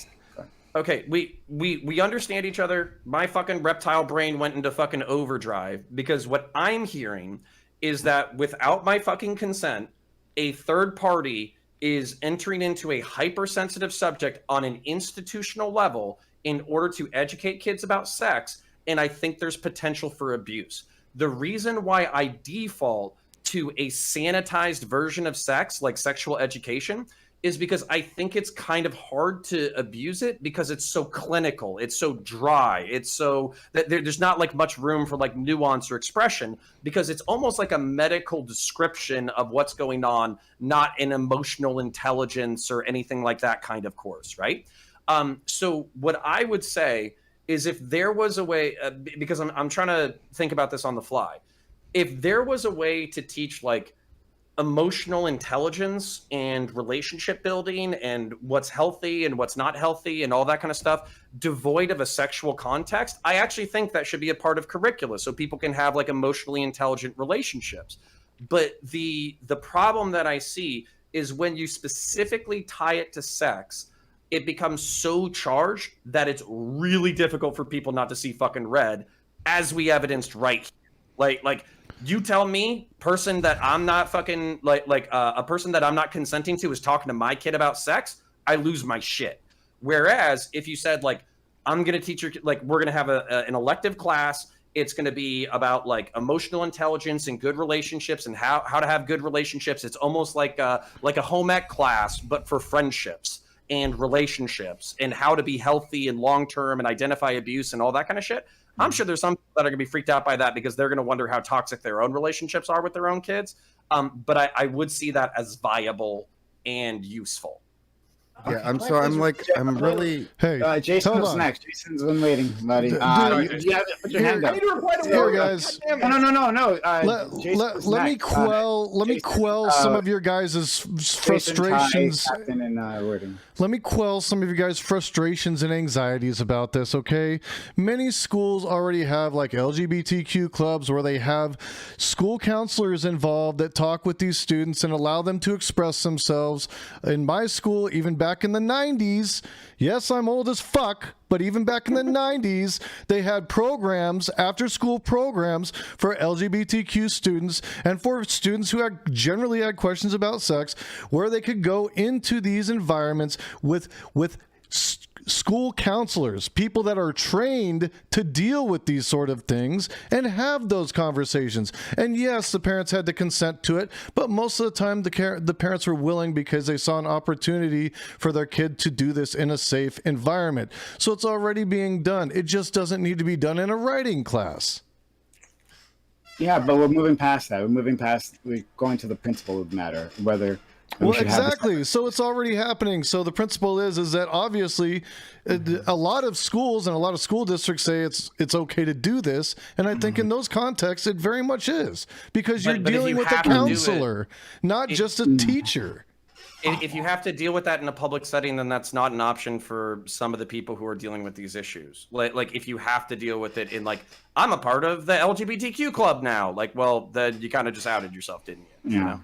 But they can still go to those same counselors to talk about that individually too, right?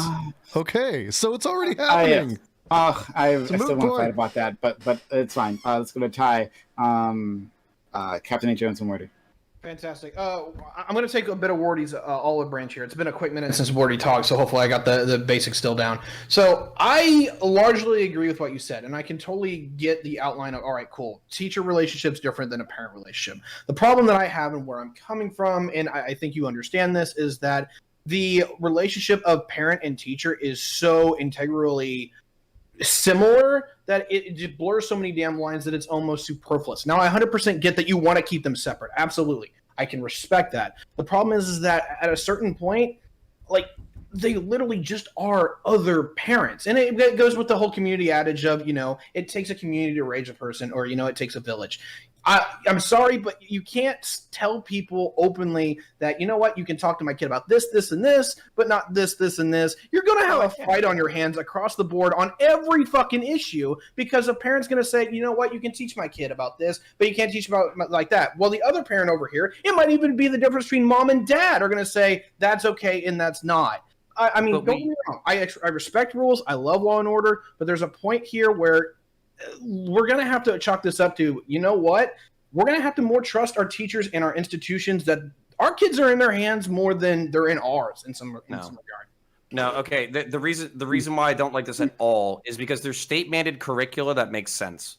History makes sense. Mathematics makes sense. English makes sense. These are all things that you need in order to understand the society in which you live and in order to thrive as an adult.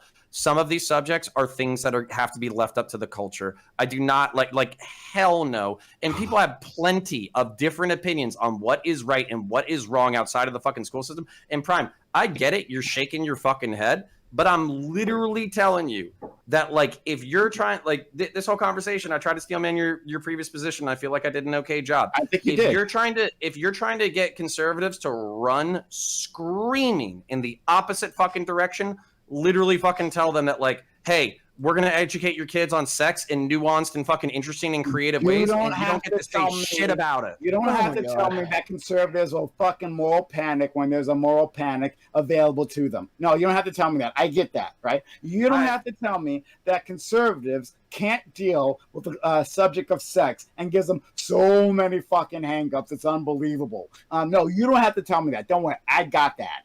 I have that. Like, this is...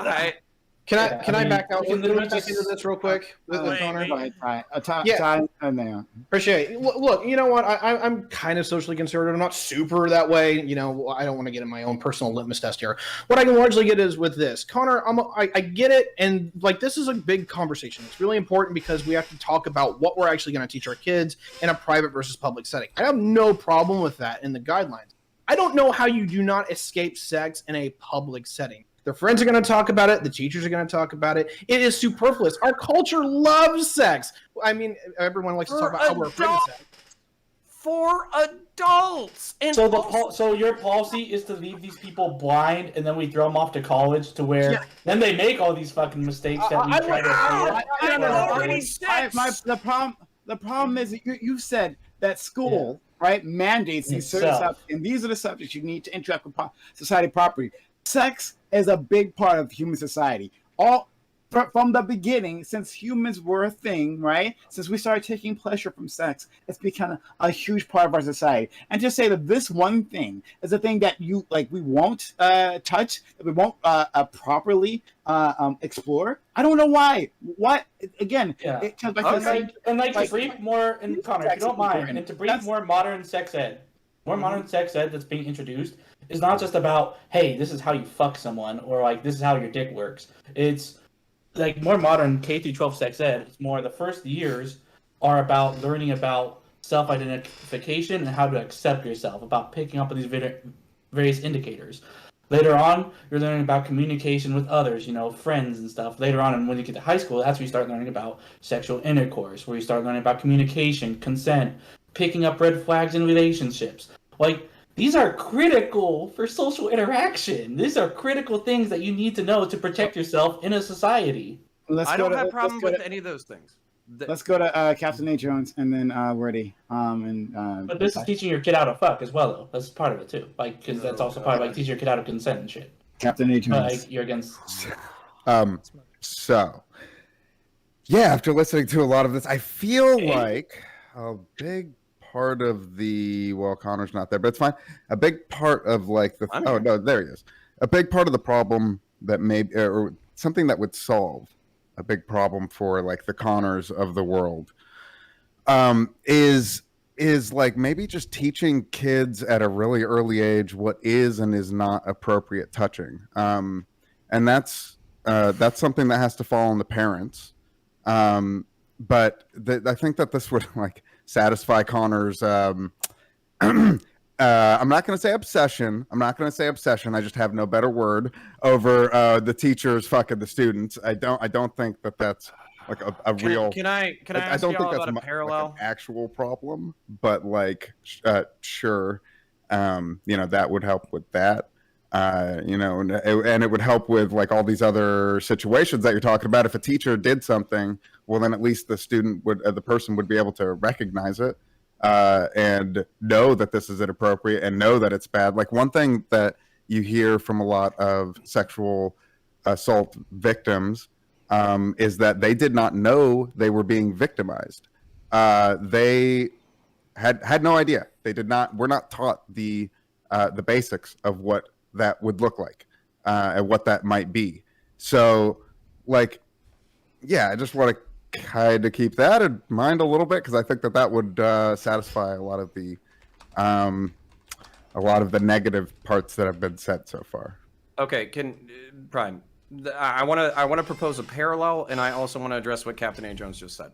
So I already said that teaching kids how to conduct them, like as a matter of fact, what Smug Pug said, I don't think I had a problem with any of that stuff. Teaching people how to identify themselves, identify what they're into, whatever. And then also teaching them like about consent and how to navigate relationships and be emotionally intelligent and recognize abuse. All that's fucking based. That's awesome. I think where it jumps the fucking shark for me is where you start asking more of these like creative things. And I don't want to revisit the prompt. But basically like exploring these things in subjective ways. If you were just talking about like psychological evidence for how to conduct yourself within a relationship, or the physiological nature, kind of like how we were already talking about how like sex ed can be like hyper medicalized and clinicized, then it's up to the individual to romanticize these things as they grow up. And it's up to media and culture and families to kind of tell them how to interact with that in a responsible way. I think that's a perfectly fine way to conduct society. one of the things that I wanted to ask, because I think it's an interesting parallel, is the way that y'all feel about sex. This is actually really weird, but I want to bring it up. The way that y'all feel about sex is the way that I feel about violence.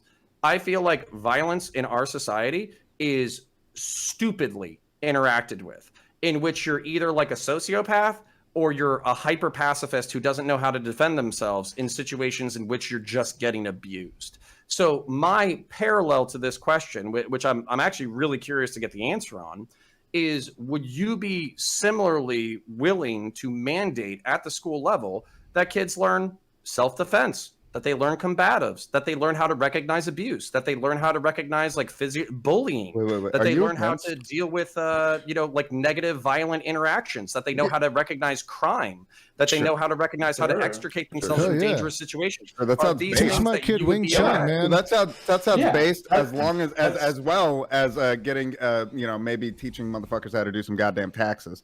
That sounds based as well. We should definitely be teaching more stuff. But just a clarifying I agree question. with you, counterpoints. I agree with you. Like in Japan, like girls are taught self-defense. Everyone there is basically taught martial arts, but predominantly it's emphasized with the women there. All the way throughout their school age, all the way up through their they call it like university, but it's like high school days. And so these people are trained to defend themselves. And so and that's fine, and that does act as a deterrent to keep people from fucking with them. So I agree with you on that. Yeah. Okay, so if y'all want your fucking emotional intelligence, fucking anti-abuse sex classes or whatever, and you give me my fucking combative self-defense classes, then we can compromise on this. Great. Would you be okay? Would you be okay with your boss talking to you about sex and asking you to write about sex? It really depends on the context. I talked to my boss. I'm sorry. I've had boss is hot. I mean, That's what's going on. in the age of sexual harassment and all this shit that we hear about, and Me Too and all this shit, you'd be totally fine with like bosses doing that, because essentially teachers are bosses, right, to their students. Am I going to be the only one who says that I don't want my boss talking to me about sex? No, I agree with you. No, I agree with you. There's an obvious context in which you're being educated about it. All right. Just as a thing with Connor, because I want to rewind just for a second here. Look, we were talking about how high school is preparing people, or young adults or young children, whatever the words you want to use for it, for adulthood, right? We agree on this. I don't know how you don't touch this subject with a fucking sledgehammer and not openly be like, all right, we're in the process of prepping you. Now, at least you got the compromise there, because I'm going to say yes to your question. Yeah, we should teach people self-defense. I'm encouraging people to grow as much as possible, and self-defense is definitely not only a martial skill or a measure of discipline, but it also teaches you how to be an effective person as a physical entity. 100% I'm okay with this. I want people to grow. I want people to learn, and sometimes bad shit happens. I'm sorry I'm repeating myself, but you know where I'm going with this. Okay. Sure. Especially, Wordy, can really I quick. ask a clarifying question of Connor? No, that's not Wordy. Wordy's been waiting. That's not Wordy. Really quick. Go ahead. Okay. So basically, I'm sympathetic to both arguments, right? We recognize that like our society is like a complicated push-pull between different institutions and different influences and authorities.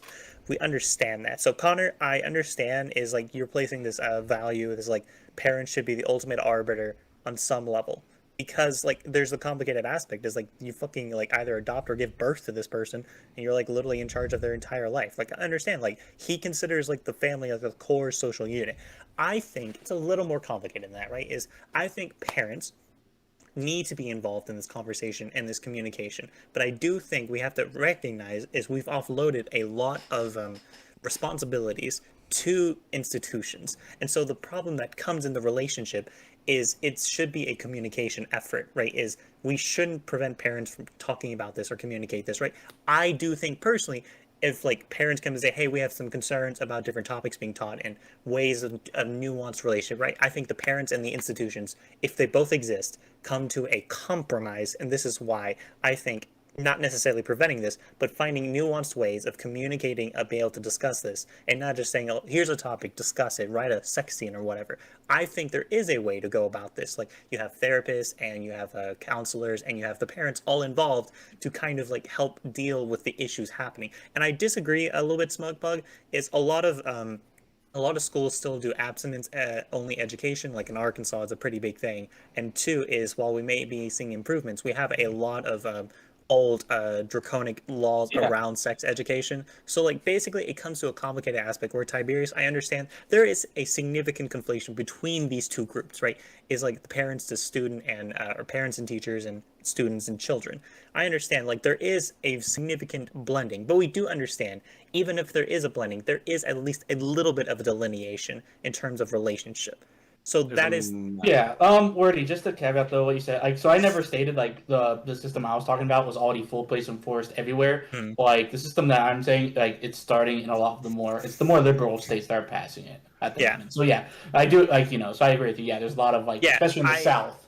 But do you really quickly, one of the ways that you can circumvent the complication of this issue or whatever is you can make it voluntary. So for instance, like if Prime was saying like kids need an outlet, so they need to be able to go to these classes about emotional intelligence and abuse and all that kind of stuff on a voluntary basis, that's fine, because then the more conservative parents can say, hey, don't talk to my kid about that shit. I'm going to teach him my version of that shit at home.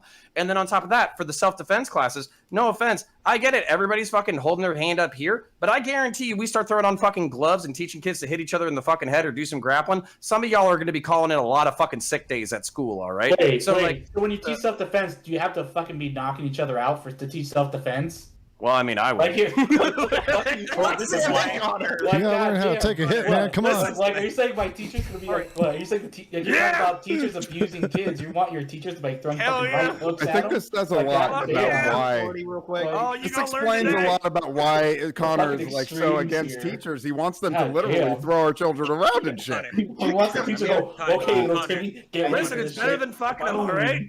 Hey, Connor, wait. I say there is a problem in our society though. Is like you would acknowledge this is like a lot of conservatives say, hey, I don't want anybody talking about this, but this is the abstinence only education, right? This is the product of conservative influence. It basically fucks over a lot of fucking people. So like we have to understand, it's not just like I understand the desire to have a voluntary thing to where parents can purposely involve themselves, but we also have to acknowledge that it is complicated because a lot of these kids, like maybe they're queer or some shit, and if like conservative parents opt out of that shit, that basically fucks them a lot.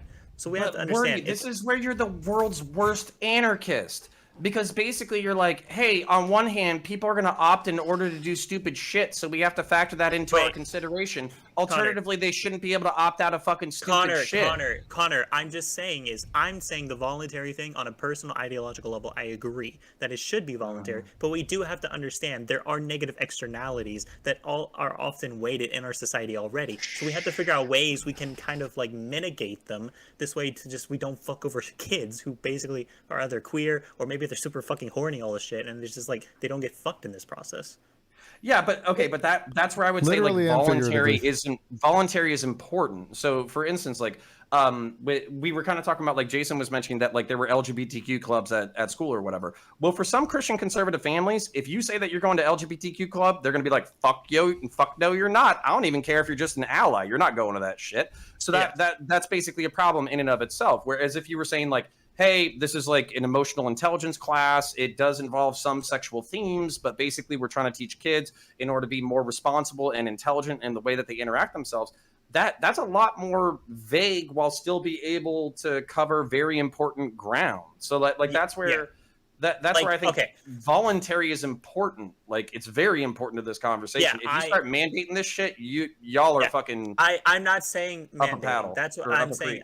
That's what I'm saying is I can understand the sympathy behind those conversations of wanting the mandate, because it's a fundamental foundation is society's getting fucked to some extent. So I understand I want to promote more voluntarism. I just understand there are some constraints that come with that voluntarism that we have to figure out ways to like providing more outlets, more alternatives for these kids to be able to pursue it without getting like harassed by their parents. I'm gonna make you a fucking statist. That's my fucking. Ty, go ahead. Yeah, just so the last thing that Wardy said to me. Look, 100%. I don't think that what you have told me or that you have said is without an issue that's merit. already I think you're 100% at least have ground to stand on here. Deal with this I shit. may be, and I meant this just as a flawed human being. I may be selling this down the river where I'm giving teachers. This is a ridiculous. I don't know. Maybe I need to think about it a little more. But in a general sense here, yes, I'm probably overly blurring exploring this to you because I don't see I see the integral role of a parent versus a teacher so uniquely similar that it's really, really goddamn hard for me to separate. That might be my failing. I know Connor wants to kill me already, but that in a general sense is that these roles are so common that to separate them almost in any way is at this point kind of ridiculous to me. But hold on, let me make the one big clarification here. I don't have kids, right? I haven't, gone through that particular process. I know that's that's probably gonna change me in some ways, if that ever happens anyway. I'll be waiting for the apology vid. Yeah, that's fine, cool. If I do, I will happily admit that. I'll happily, like, hey, I changed my mind on this, whatever. What I'm going with is that, look, you as a parent are the final authority. I 100% get that, if something bad happens to the kid, you're going to feel bad about it. You're going to feel responsible, even if it isn't you who fucking did it. Okay? So that's where I can totally get on that side. That's where I can separate that out. Because the teacher is only on a certain level of playing field here. Okay, and this is what I want to explain to y'all, because, for the people who don't have kids, I literally don't think you fucking get it. If there was 50% of a fucking chance that participating in panel shows hurt my child in any way, I would stop doing them tomorrow.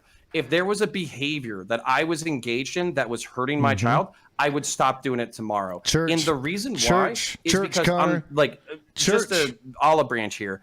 I might be thinking with my fucking monkey brain here. You are. But that is well, fuck you, number one. Number two, that kid over there, 20 yards away from me, he is the most important thing that I will do on this planet. Mm-hmm. So wait, hold on. Hold on, Captain A, before you go, you're gonna piss me off. 100%. You're gonna fucking piss me off. I wanna emphasize this.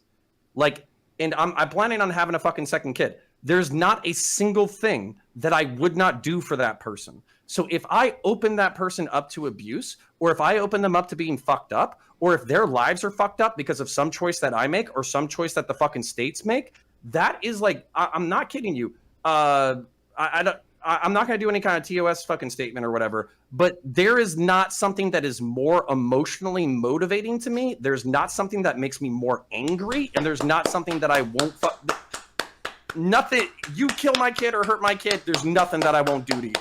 You will have a painful fucking way out. We'll put it that way. Cool. So that's I just want to know so you're so if a hobby or something that they do has a chance of injuring them, is there a percentage chance that you're looking for well, you wouldn't let your kid ride a bike? Riding a bike is pretty fucking dangerous. Going into a pool? God damn it, dude. No, it's real. Mountain That's biking, a real question. That's a good question. Not exactly. I mean, I'm just saying, there's a lot of parents who do helicopter parent shit, and so they draw the line right there. They're like, no, my kid's not gonna skateboard, for instance. My fucking dad actually tried to stop me from skateboarding.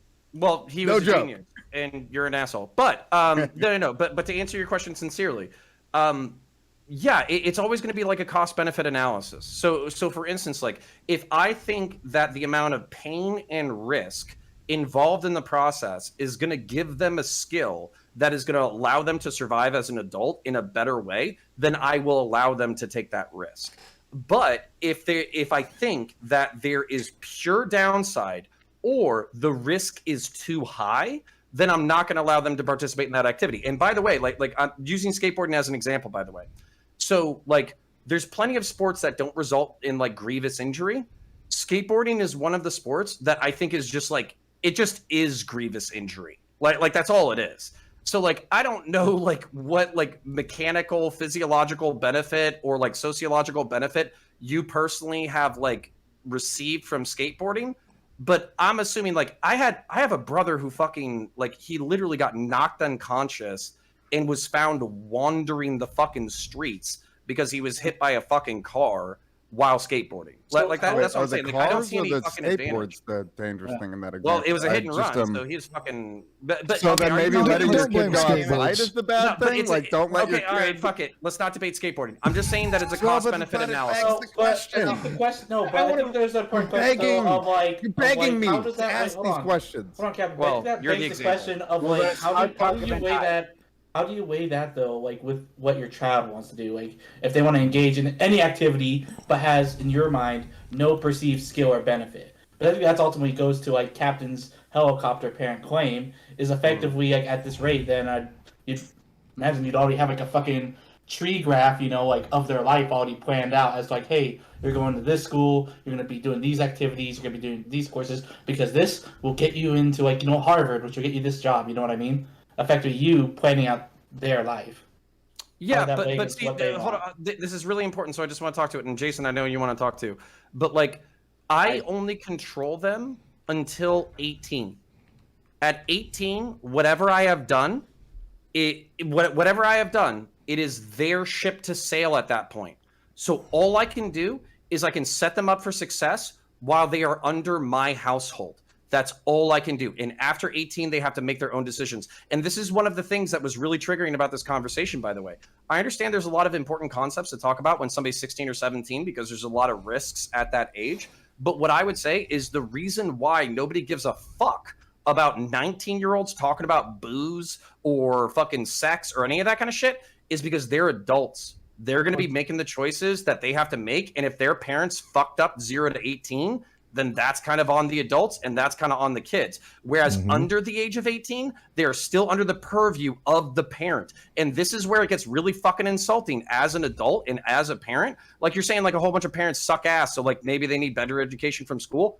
I'm not going to suck ass as a fucking parent. It's my number one priority. It's the only thing I give a shit about. Church. Okay, Ty and Jason. Yeah, okay. So the first point of where Connor was not on the last one, but the one before that was, look, I can empathize with this part, right? If you come after the few people that I really care about, right? I want to take up the sword against you, right? It doesn't matter if it's a small thing or a big thing. I hate you. You are the enemy. You must die, right? I can totally empathize with that and that mindset.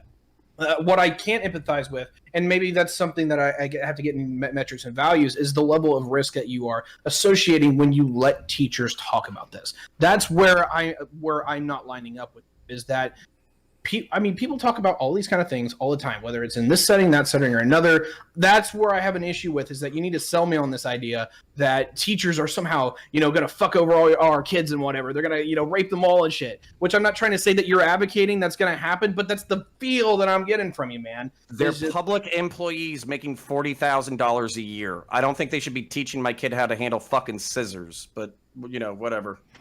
What? Wait, I'm sorry. Wait, sorry. what you saying? The idea that somebody making $40,000 a year. Because they're What the public fuck employees kind of and they're take? underpaid, you don't want them teaching your children about sex. They're educational professionals in the school setting. This is literally Yeah, the amount of money they make does not fucking have anything to do with these knowledge I need that some they level can of pass on consistency to their from Doobie. children. Hold on, I Wait, need hold some on. level of No. consistency How from does the Doobie. amount of money they make have anything to do with the amount of knowledge they can Their pass on to their ability. children? Okay. me I'll that. tell you because Please. I have a vibe that like Smug Pug is a public employee in the education system, and maybe No, Alice is I'm too, not. based off of some of the They're reactions. gonna Okay. rape them all because All right. all people making under a certain amount of money are just like Wait, naturally let's- inclined. let's- I can mean, you fuck, wait they it? just don't No, make enough yeah. money. Can you Once wait a second? If you make Can you under wait a second? 30K, you're just like, Let- yeah, fuck it. Go Can you wait? Let him All right. respond. I worked in public service making 40K a year. When you're working in public service making 40K it's a a little year, bit sus. I don't know. you shut the fuck up. There's two people who I are don't know how I feel attracted to about that job. People who are passionate about the job and love the job, and those people are fucking awesome, and there's heroes. And then there's people who are fucking lackadaisical, don't give a fuck, and are just trying to catch a bare minimum fucking It's check. 3 people. Those two people who are fucking employed in public service making less than 50K. Guaranteed. You described 3 people. Wait, I'm sorry. So I said there because was not passionate people every and there were pieces teacher of shit. Who's the third? is super passionate about their job, that makes them rapists? I'm just Yeah, I guess if I'm you're not trying to passionate, draw the you're not connection passionate. here. If you're passionate about child education, you can't possibly molest children. You just would never do it. This is ridiculous. I have one more Okay, thing this that I wanted to say. saying you it's just like say. if It wasn't I were even to a say fight. something It's like- relevant to what I said. It's like if I were to say something equivalent about cops, like Captain, all Captain, cops are You bad. do! Hold the fuck up! Y'all do! That is all the 100% fucking time. ACAB. Captain A. Jones, shut the fuck up for 30 seconds. Okay. Y'all say bullshit like this all the fucking time about Oh, cops. maybe and that's I why assert those the are same bad thing about arguments. fucking teachers, and Holy you get on your shit. fucking moral high horse. Wow. Shut the fuck up. You're fucking- getting it, okay. Connor. We're Shut this up. close. I say this sort of Connor, I've thing got one thing for you about real people. quick. I say this sort of Goddamn thing. Gooby. All right, no. pussies. Ty, finish what you were going to say. Then Jason. Yeah. Okay. then Just Marty. the one other thing that I wanted to add on to it's more of a superfluous point. It's about like, all right, up to 18, you got this point. Look, I get the legal ramification. All right, 17, you're a minor, 18, you're adult. I think it's a little bit fucking ridiculous in that mindset. But let me give you this. Even when you're fucking 50, Connor, your kid's going to ask you for advice. You're still going to have levels of influence on him. And, you're going to be an integral part of that person's life until the day you die, right? That influence might be more so when they're a kid, but it even extends into adulthood. So let's not act like it's just all of a sudden you just drop the floor as soon as they turn 18. No, It's a chemical thing. As soon as you turn 18, it's not the law at all. It's actually Shut a up, chemical Joe. change that happens in your brain. Okay. As soon as you turn 18. We got to move on. Okay. Respond quickly. Then we got to do Jason and Marty.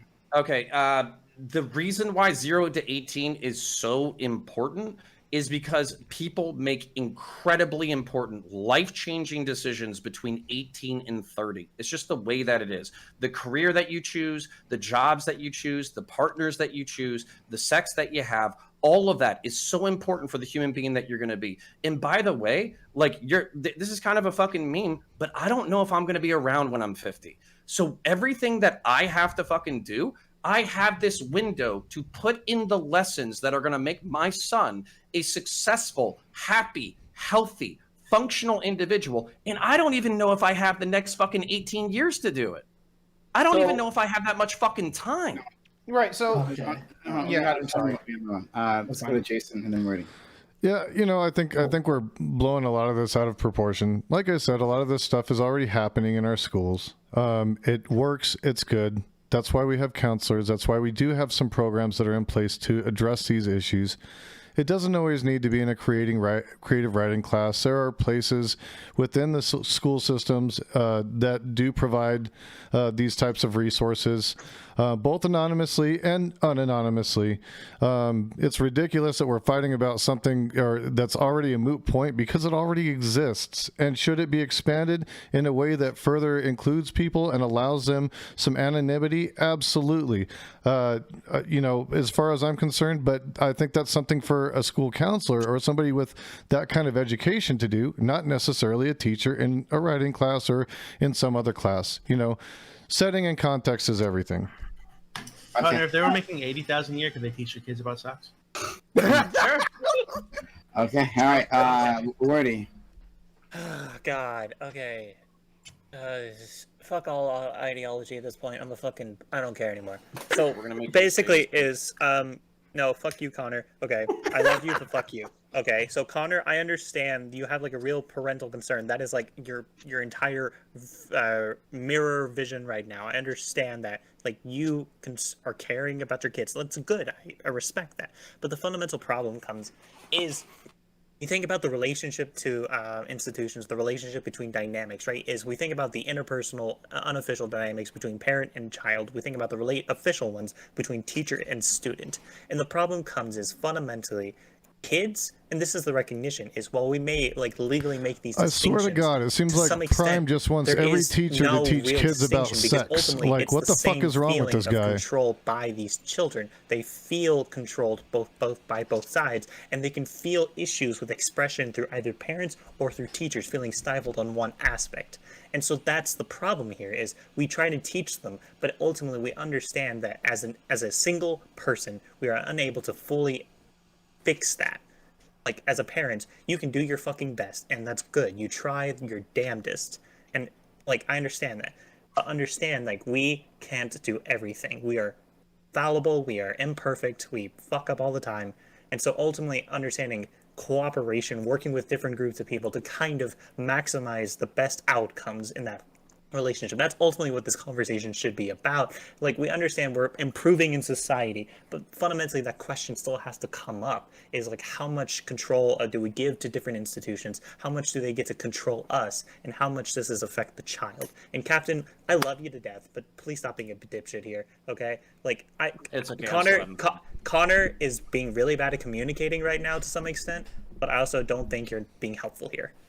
So, yeah, no, I don't think Connor's being like very fair though to the other side of the argument. He's just saying like that he cares about his children a lot, but like, what about all the parents that don't fucking give a shit about their children, or Like don't necessarily have their best interest at heart. Like that, yeah, basically, like parents who like just want to live through their children again. Like this is gonna make whatever they're despite whatever the child wants. And y'all gonna make me feel and let's just remind everybody that the parents at the crazy parents at these fucking teacher school meetings are probably they probably think that they're doing the right thing. You know what I mean? They probably think they're being good parents, but are they?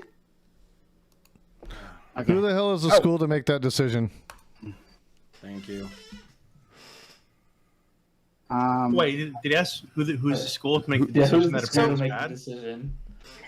Wait, I didn't say the school should make that decision. Like Jason, like we're society, right? We live in a society. We can look at the parenting habits of these people and say, hey, that's a bad thing to do. You shouldn't do this, even if you're the child's parent. So that's not what I'm talking about. I'm talking about making decisions about the conversations that you have with your children and what conversations are had. Parents need to be involved in that. And you know what, for that matter, if a parent isn't involved in what's going on in the school and isn't aware of what the school is teaching, then they're a shitty parent. Because I know every damn thing going on in my kid's school. I'm there all the time. You see me streaming all the time. When I'm not streaming, I'm working and I'm at my kid's school because I care enough about what's happening with the curriculum. All right, so but the thing is though, with that though, like parent involvement can be fine, but it's kind of like as Wordy referenced earlier, you know, like with the with a whole lot of schools that are involved with abstinence. The issue is we have like these issues where these ultimately that we know most of us are well versed on this shit. That abstinence only education results in almost exclusively negative outcomes, like very early pregnancy where. You know, where these people are put into bad situations. However, the parents, obviously, they think they're in good situations. They think that, they think, you know, I'm just teaching my daughter to stay away. But, you know, I'm sorry, I'm just kind of like... it's just this idea, like, it's like a no shit claim. Obviously, the parents think that they have the best interest of their child, but if we have information that states the opposite, then the state, in this case, the education system, does have the right to be like saying, no, that's not how this actually works in reality. This is what more likely would happen. Okay, all right, we gotta wrap it up. Sorry, we gotta go. Can I say one last thing, please? No, you can't. No, you can't. I'm right there with you, man. Your hands and you know I don't like that. Don't do that. I hate that. All right, moving on. Thank you all for being here. To my audience, we're going to continue on this discussion in the open walk-on panel, and we have other things to talk about as well, right? So, if you've just stumbled upon this channel and anything has interested you, hit that follow button right now. Make sure notifications are on so you know I'm going live. 6 nights a week I do this. Don't want you to miss out on any of this. So hit that follow button right this second in case you haven't done so before. Okay. Exclamation point social and chat for our social media. Follow us on Twitter for channel updates. Follow us. Jump into our Discord where we're having all kinds of conversations, political, non-political, all the time, every day, literally 24 hours a day, like at all points in time, people talking in there. We want you to be a part of that, so hearts of the community. Jump on in. We'd love to have you. YouTube is where you'll find the VODs, so subscribe, like, and comment. Okay. I'm going to now give these individuals an outro, but we're not done. The content does not end. We'll continue on to Open Walk On panel right after this, right? So no need to go. The stream does not end. The stream is not over. So stick around. Just going to give these amazing individuals an outro. All right. I will start with the most amazingness of them all. We have Alice, after all. Thank you, Alice, for coming through. I'm always happy to have you around. Alice, you know what we should do, Alice? You know what we should do? Because I miss our time in Amazon Lily, right? And what was our time in Amazon Lily? Us yelling at each other. It was us yelling at each other. Yeah. It was just us. I was getting highly aggravated at one another. We should do like a one-on-one thing sometime. Like pick something that we have a disagreement on and revisit the good times between you and us, right? just yelling at each other again. I would do that sometime. That'd be fun. That would be fun. Okay, we got to figure something out at some point in time. But one or the other, Alice, whether I am yelling you and proving you wrong, or you're just hanging out on one of my panels, I love interacting with you. Thank you for stopping by. Thank you for having me. It always is nice here. We generally ended up yelling at each other and then usually making some sort of actual, result, which was nice. You can find me on Twitch. You'll never guess my username. I'm never going to be able to guess it. It's right there. You can also find me on Discord. And you can also find me on Calliopean Clubs if you feel like for some reason yelling at me over text, you can do it there. Thank you as always, Prime, for having me on here, and thank you everybody else for really putting your energy into calling teachers pedophiles. Yeah, thanks as always. You're welcome. Thank you. Okay, next, Jason Society, who came through, gave his opinions on parenting, and it's actually quite appreciated, your point of view. Yeah, it's always good when we have people who are affected by these things. Jason, tell the world about yourself. Yep, I'm Jason Society. You can find me on Twitch. Okay, this is amazing. I love it. Streamer, yeah. I'm Jason Society. You can find me on Twitch at Jason_Society. We talk a lot about music, talk about politics. We even play some game shows and stuff now. Thanks to my buddy Redolent Thought. And Captain A. Jones sometimes. It's definitely left-leaning, but I'm always open to everybody coming in, expressing their views and ideas, so you can check me out there. We'd be happy to have you with us. Oh, you're a proper leftist if you ever, let conservatives speak, right? Woo! I mean, conservatives should be seen and not heard, right? Honestly, I have Connor here because he looks pretty. That's literally it. That's the only reason. That beard, it really does. It goes a long way. Connor, right? I'm gonna relax my roles and let you talk, right? Without yelling back in the corner. Connor, my friend, who always comes here and you make the panel so often with your passion, right? Even if I disagree with you, your passion and your perspective is always valuable. Thank you so much.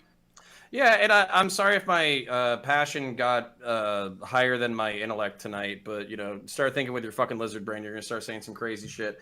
And then also, part of the reason why I don't think that I'm gonna make it to 18 is because Captain A. Jones is eventually gonna convince me to come skateboard and do cocaine with him, and Doobie is gonna fucking spike it with some fucking Drano, and that's how we're gonna fucking knock out. So that's.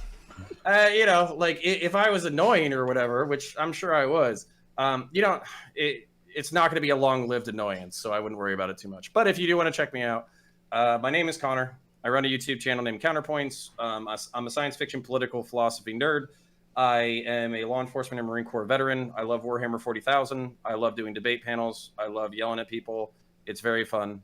So if any of that interests you, then come check it out. Type in !Connor, !CONOR in the chat. Follow me on Counterpoints at _Counterpoints_ on Twitter, or alternatively just type in Counterpoints common spelling onto YouTube. And then just one more shout out, Tiberius D and I we do a weekly podcast on Sundays called Mask Off. So if you want to scope that out, where a bunch of conservatarians or whatever the fuck you want to call us are just bullshitting, then it's a really good time. So you should come out for that as well. Thank you. Okay. Thank you. And next we have Wordy. Wordy, always happy to have you around, especially since you are one of the most passionate and involved individuals, and I mean that in the most positive way that comes through here. That's exactly what we're always looking for in a guest. So yeah, thank you so much. Yeah, hi. My name's Wordy. I'm an anarchist. I hate existing, okay, because it sucks. So basically, it's I do my shit usually on the weekends because I have school and work and shit. So if you want to talk and yell at me for being a dumb fuck leftist or whatever, go ahead. Go check out Twitch Politics. Basically, is I hate most people because a lot of people are dumb, but you basically have to sort out. And I think Twitch Politics is a really good place to sort out who you like and who you don't. So yeah, check us out on the Discord and shit. And ultimately, Connor and Smokebug, stick around for a second after this, because I do want to make one point after. Okay. Connor, just one last thing. My same offer to you as I gave to Alice, right? If there's anything that you and I disagree on, there's so many things to disagree on, that you might want to expand into a one-on-one talk, then let me know, and I would love to do that with you. Damn. Okay. Next, we have Doobie, right? Here to bless us all with his slimy appendages. Thank you, Doobie, for coming through and being a part of all this. I really appreciate your input. So, Doobie, tell a little bit about yourself.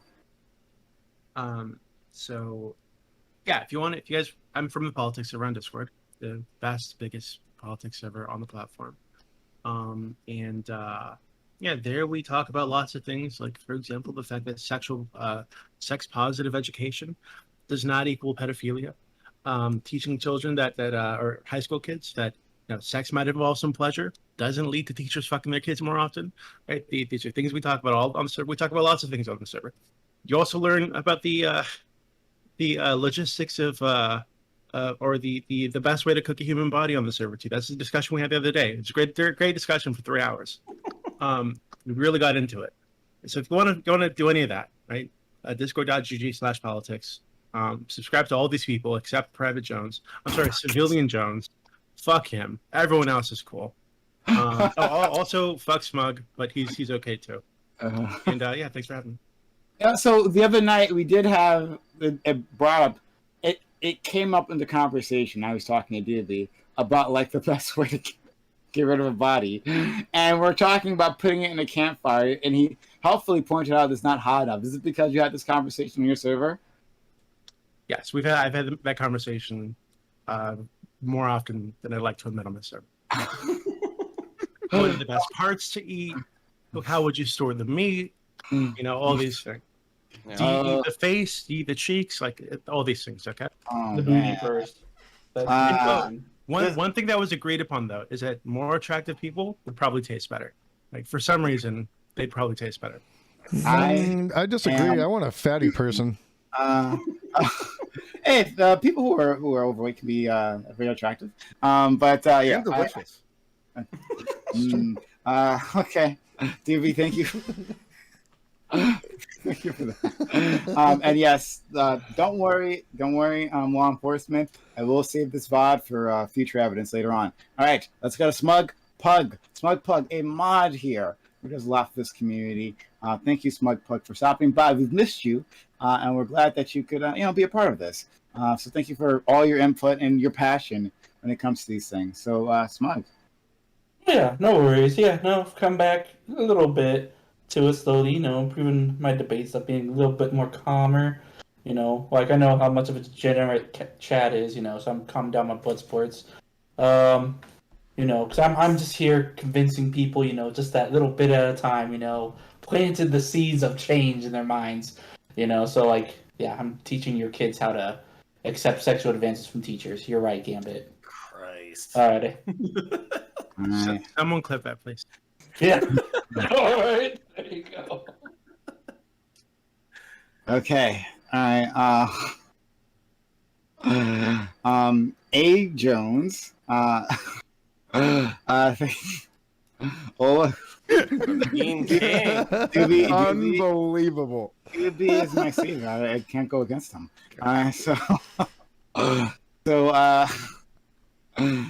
Civilian Jones, thank you so much for coming through, being a part of this. You've been on a lot of our panels recently, and we appreciate every single time you've shown up. It's been great. So thank you for coming through. As always, Captain A. Jones, tier 3 sub. Gotta let him know. Let him know more about you. Thank you so much. Seriously, I always have a ton of fun when I'm on these panels. So thank you, and you're welcome. But thank you, seriously, I actually really do. Yeah, I'm Captain A. Jones, not an actual captain. You can find me at it's right there. It's right there. It's CPTAJONES. Not an actual captain. I am just a civilian. So he's actually right about that. Okay.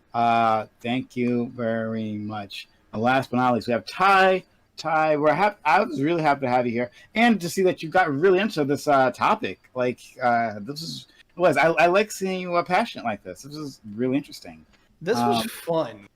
This was really fun. Sometimes I'm like, I look at topics, not you, just anyone who throws me topics and panels. I'm like, really? And I'm just like, I can't. I can't get into all that. Thank you so much for allowing me to be here, Prime. It was absolutely fun. And I got to fight with Connor for once. We found something that we actually disagreed with vehemently on. That's very rare, and it was absolutely fun to do so. So anyway, that was been great. Now, as far as my own little shout out, look, you could follow me and all that stuff. I'm not really worried about that. If you thought that I had base text or you like me, that's wonderful. Get involved. Get on these panels. Get involved. Grow as a person and talk to people. Involve yourself in the conversation. And if you didn't fucking like what I had to say, then fucking tell me about it. Come involved in the conversation with me. Get involved that way. I'm tired of people that are in the chat that are sitting there going, you know what? Well, it's this or this. No. Fucking man up or woman up, whatever it is for you. Get involved in this conversation and take the fight on. You might hurt. It might suck. You might be absolutely fucking the bomb diggity. I don't know. But I want to find out. So get involved and let's go. Who are you? I love it. He's a '90s fossil with the bomb diggity comment. But I'm gonna push that aside. But I love it. Yes, song in my head now. I got a second and triple that. Good song. Oh boy, you old fucks! I don't know anything about this stuff. So I second and third that. Like, if you don't think your voice is being represented here, right? If you're looking at this panel and think my voice is just not here, my perspective isn't here, it's got to be you who's involved and no one else, right? Like, you have to be the one to get involved. We're always looking for new voices, so please jump on in. And we have open panel. We give you a space here to do it, right? So try it out, and then maybe you'll end up on something with Connor or Tiberius or any of the rest of these wonderful people. So please come on in and be a part of all of this. Okay, we are now going to our open walk-on panel. And it is beautiful people can join us, but if not, that's okay. Thanks for your time, your energy, your knowledge, and your passion with my community. I know they appreciate it just as much as I do. Have a good one. Bye. Thanks, y'all. Catch you. Thanks, Prime. Bye. Thanks.